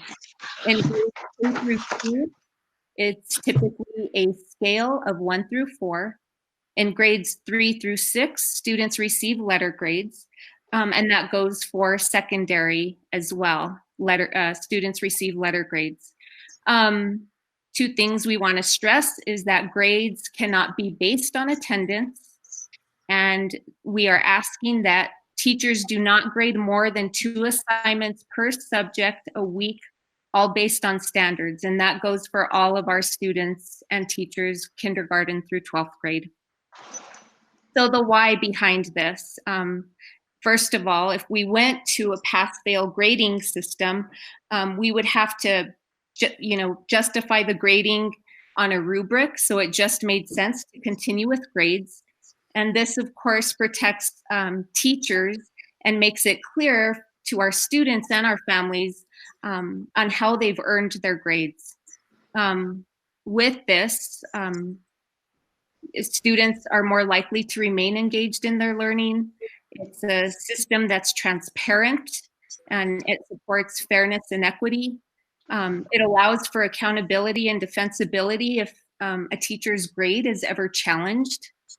And it allows students an opportunity to improve their GPA rankings for eligibility and scholarships, as well as for their eligibility in sports and activities in the upcoming school year. I think it also allows students to improve their GPAs and semester grades as well. Thank you. Sorry, I didn't see the last bullet. It's okay. So now I'm going to turn it over to Larry, who's going to talk about attendance. Good evening. Larry, Assistant Superintendent Chavez, before you do, I do want to mention that the Public Education Department highly encouraged districts to go to a pass-fail. And we spent a lot of time, talking about it. And, I know that there'll be a few other districts that will be working with grades, but we feel like we need to do what we feel is best for our students, our community, and give students that opportunity. But with that is a lot of flexibility. We don't want to put undue stress on our students, and I really do want to stress that. and that is also being stressed with the teachers. We hope to get this guidance out to the principals and the teachers tonight, but we were not able to, but that will go out first thing in the morning, unless I did it and forgot that I did it. Well, good evening, Board President Noble, members of the board, Superintendent Garcia. One of the hot topics throughout this last 2 weeks has been attendance. We had been listening to families who had been receiving robocalls. We've been talking to principals, teachers, district staff, different departments, and we had to really think outside the box on how to address the attendance issue since all students are at home. So for accountability, planning, and future reporting, Santa Fe Public Schools will continue to monitor the data of number of students participating in distance learning. And earlier in the presentation, you saw some of the numbers that Dr. Ryan was able to report. So we are referencing his numbers along with what we're seeing online at each site. Each Monday, teachers will report and enter attendance into PowerSchool for the previous week. And we're saying the previous week as Monday through Sunday, as we know some students are working during the week and having to complete assignments during the weekend. So we're looking at it as a 7-day window rather than a 5-day. Some of the guiding questions are below. Is the student turning in assignments? Is the student reaching out to the teacher for guidance? Are students connecting with the teacher using different modalities? And again, we went through this during the presentation: email, video conferencing, phone calls, text messaging. All this is evidence that's demonstrating participation. The why, of course, for accountability for students, teachers, and district leaders. It also helps planning, reporting, and program evaluation. This also promotes student participation and engagement. And that was a big issue when we decided to go from a pass-fail to stay with our traditional grading system, is how are we going to encourage and engage our students if we're staying with the pass-fail grading system. This also allows schools to stay connected to families and students and support individual needs through counseling and other resources. This also allows more time for instruction and less time spent collecting attendance in remote learning and inputting that data each day.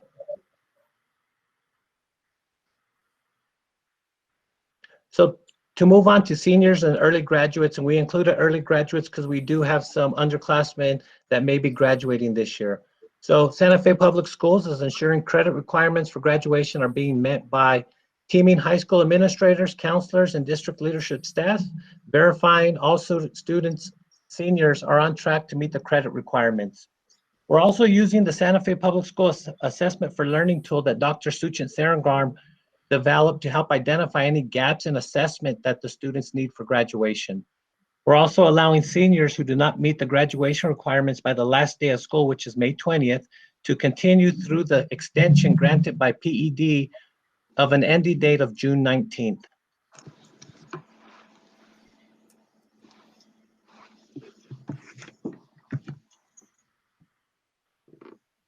Dr. Garcia?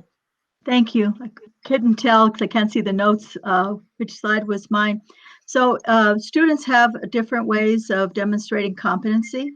And did you already mention, Mr. Chavez, that students will have seniors until June 19th to meet the requirements? I did. Yes, so that's different than before.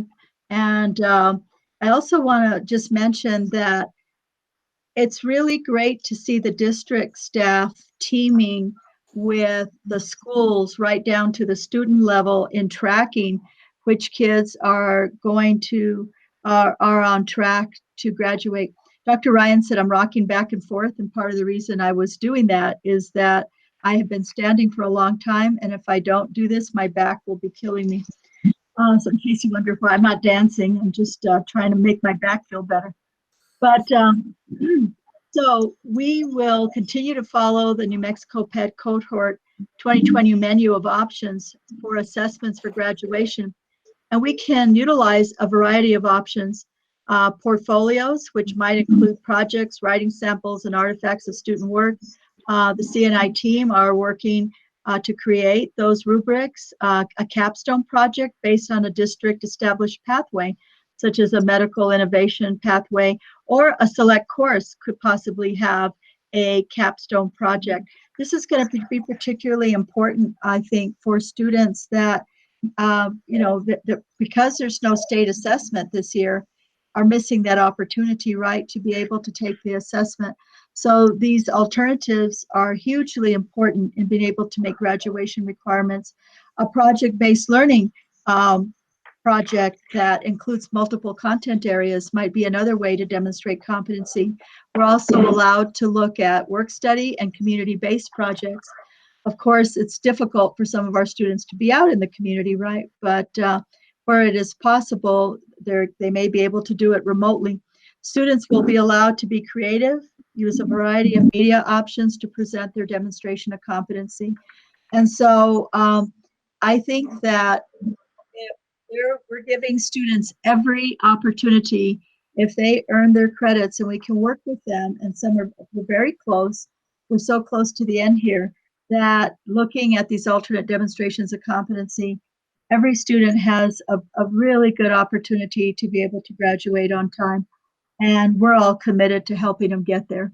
I think I've announced before, but I just want to say it again, that one way or another, it may be October, it could be December. We have no idea. Maybe it'll be July, but our students will have a live graduation commencement ceremony. And they don't need the ceremony to be graduates, but it will come at some point. And we also want to make sure that they have an opportunity to have a prom. We can't promise them all the other events that they have, like robing ceremonies and a lot of the awards ceremonies and whatnot. I don't know what the future will bring, but for sure, we are committed to ensuring that they have prom and that they do have a commencement exercise. And with that, the whole team is ready to stand for questions. Thank you. Okay, are there questions from the board?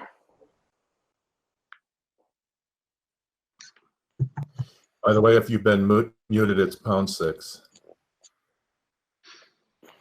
Madam President, I just have a couple of comments. Go ahead, Secretary Garcia. Just another great presentation. Thank you for everybody in the district being on top of this and moving forward. And I'm actually, after hearing the presentation, I'm good with the grades A, B, C, and D, and hopefully nobody gets Fs, but instead of just the pass or fail based off of the presentation. So just thank you once again for a good presentation. Thank you all as your team, everybody in the district. Thank you, sir. And I heard Student Board Member Torres mention at the beginning of the meeting her appreciation to you, Dr. Garcia, for saying that the seniors will get a prom and will get a graduation. So, and that was appreciated, the communication that had been registered by seniors there. President Noble, I also have something I would like to say. Go ahead, Ms. Torres. So I want to actually go back and say, yes, thank you for just thinking about all the seniors. I know from just everybody that I'm friends with that's graduating this year, especially just the first generation graduates. I mean, we're all very thankful that you guys are forgetting about us and that we will have an in-person prom and an in-person graduation, because this was going to be a lot of people's first time going to prom. And so to know that we'll still have that opportunity is, I mean, it really has filled our hearts. So thanks for giving us hope. It means a lot. Good. That makes me happy. You guys deserve it. Thank you. Mr. McGinnis, any comments from you? I am certainly looking forward to that eventual graduation date, just another way to seal off on the future. So I'm definitely hopeful for all of that. Other than that, graduation and everything, more of the academic progress is something that I've been looking forward to, as opposed to just these markers. But I definitely appreciate that is still in our future. So thank you very much. We thought it was important to get that message out early, Madam President, when the governor called the closure of schools. We knew that was going to be something that the seniors would really be disappointed. So thank you for the positive feedback. I also want to say one more thing as a matter of personal privilege, Madam President. Go ahead, please. It's not on the agenda, But I have morning check-ins twice a week with city leadership. And one of the things that was mentioned to me is that I'm talking to you, student board members, Torres and McGinnis, if you can help us with this, and we can connect you with David Carl, our Chief Community Engagement Officer. We have a lot of high school and college age students that are hanging out like at Swan Park and other places and not practicing social distancing. And we know that students at this age, think they're invincible, and they might not get it, might have very mild symptoms. But we do think it's important that they think of their parents, their siblings, their aunties, their uncles, their grandmas, their grandpas, other people, and just, the people in the medical profession that are also being put at risk. And so we do know that students respond more to hearing from their peers, and also that it's just not cool, right, to endanger other people. And so we'll be reaching out to you, and if you all have ideas, we want to use different platforms like TikTok and Snapchat and Instagram to be able to reach out. So we're trying to build a bigger following there, but any help you can give us, we'd love to connect with you on that. Mrs. Noble, I definitely reaching out on Facebook. Whoever has access to the Facebook is doing a good job of letting everybody know that we should be staying inside and just giving out just information about not going to any little parties or gatherings that anybody is still having. And so I definitely think because Facebook is just something that everybody, I think my age has, we should continue using that and maybe using it a little bit more, in my opinion. Okay, thank you. That's good feedback, because what we've been told is that a lot of people your age aren't on Facebook. They're on those other formats, but I think we need to hit them all. I definitely suggest Facebook, because even if we do say use Instagram, there's no say that students my age will even follow that Instagram to see the information, but everybody follows Santa Fe Public Schools, which I think is really good. Well, that's good to know. It looks like we had 2.4 million hits on our website. So, but that's good. That's good feedback. Thank you so much, board member Torres. Okay, any other questions on this item? Thank you very much. Thank you, Madam President. Adapting as ever. Okay, we are moving on to the action items on our agenda. We have the consent agenda as item A, which includes budget adjustment requests, contracts over $50,000, the February 2020 accounts payable and payroll vouchers, the February 2020 invoice report, and the approval of 3 sets of minutes. Does any board member want to consider anything separately from the consent agenda? And may I have a motion? Madam President, this is Rudy. If nobody has any questions, I'll move for approval. I second it. This is Carmen. Okay, we have a motion and a second. Any further discussion? We'll do a roll call on the consent agenda. Vice President Price. She may need to unmute herself. *6 is the unmute function. Yes. Yes. There we go. Secretary Garcia. On the consent agenda. Yes, please. Thank you. Dr. Gonzalez. Yes. Board Member Bose. Yes. All right, the consent agenda has passed. Thank you all very much. And then we have action item B, the second reading and approval of amended policy 337, graduation requirements. Dr. Garcia. Thank you, Madam President, members of the board. This policy was brought to you before. It is the same. Do we have a copy of it to show next, Dr. Ryan? I know that it was sent to the board. Ms. Sink and General Counsel Granada are able to answer any questions. Madam Chair, this is Rudy. Once again, if nobody has any questions on this, is a second reading. I'd like to make a motion for approval. We have a motion. Is there a second? And I second it. This is Carmen. Okay. Any questions on this? We went through it at our meeting at the community college, if I'm not mistaken. That is correct. Okay, we will go ahead and have a roll call vote. Secretary Garcia, we'll start with you this time. Yes, thank you. Dr. Gonzalez. Yes. Board Member Bozay. Yes. Vice President Price. Abstain. And the president votes yes. The motion carries. Thank you, Madam President. Thank you. Members of the board. Moving swiftly along, we are on to board discussion and possible action.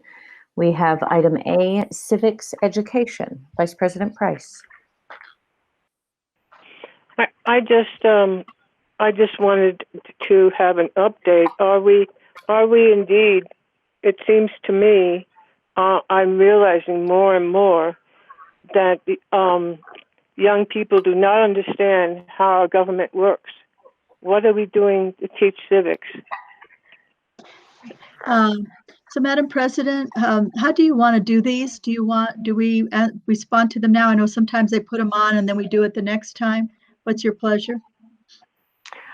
On this particular one, I defer to you. If you feel you have an answer now, that's relatively brief and comprehensive, great. But as it is getting late, I am also interested in this, and if we have a third board member, we can put it on as another item for an update at a later time.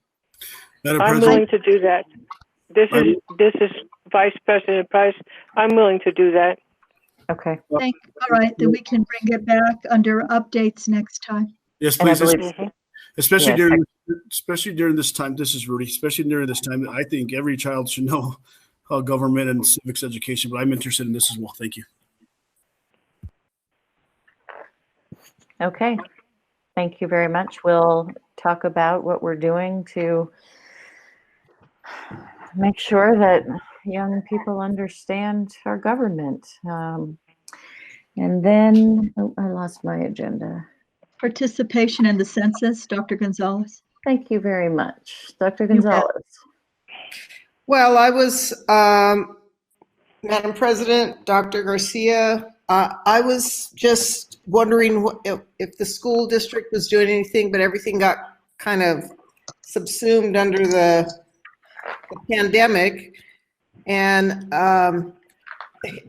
census actually does go along with civics education in that if we don't get all our people counted, it's going to impact our state and how much money we get and how much representation we have. So it's really important. So I just wondered if anything was happening with the schools.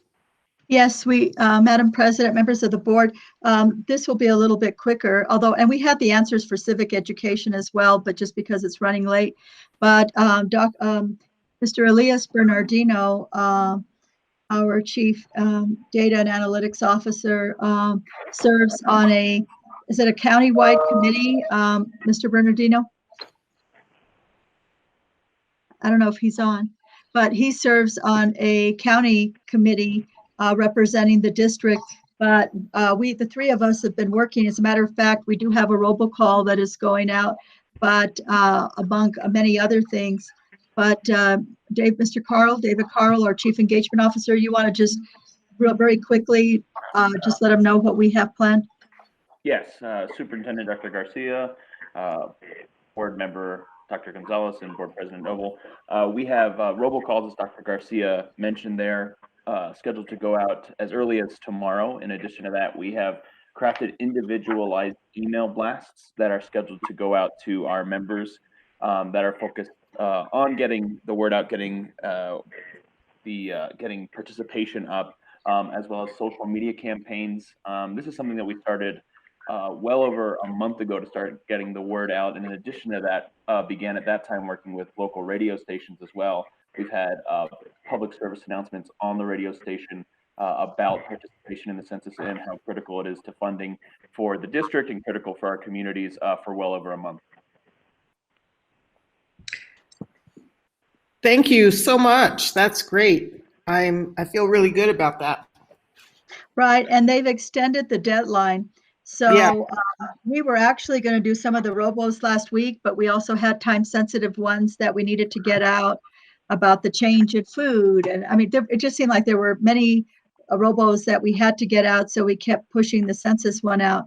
But we intend to do something every couple of weeks. But as Mr. Carl said, we have quite a plan to continue that work, and then we are collaborating with other partners as well, all working collectively, because you're right, get counted. And what's really important for people that are listening is that immigration status, they don't ask, social security numbers, they don't ask. We really need to count everyone because funding for our schools, from Title I to teachers to after-school programs like 21st Century and whatnot, we rely on those funds. So please, please, please get counted. Thank you. If I could add, if I could just have one more thing there. Go ahead, Mr. Carl. Thank you. We do have some of those radio campaigns, social media blasts, all of that is also some of that focused on letting our undocumented families know that the information is not shared with additional government agencies. And I think that's important to get that information out there so that our families are aware of that and feel secure in participation. That is very important. Thank you again.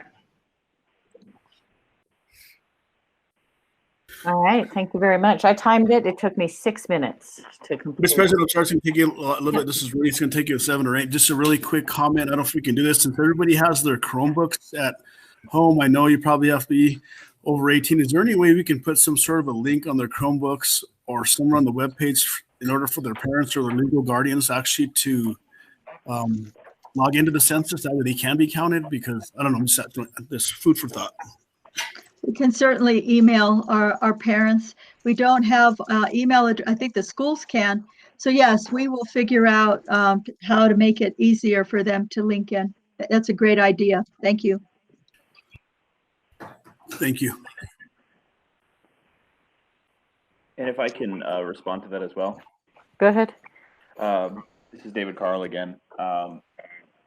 Secretary Garcia, there is within the robocall software, there's the ability for us to send emails as well to the recipients of those robocalls. And that we do utilize that from time to time. So that's something potentially where we could include a link to fill out the form in that. Awesome. Just once again, as Board Member Gonzalez said, just as long as they know how important it is for the census, how important it is. Some people take it for granted, but thank you.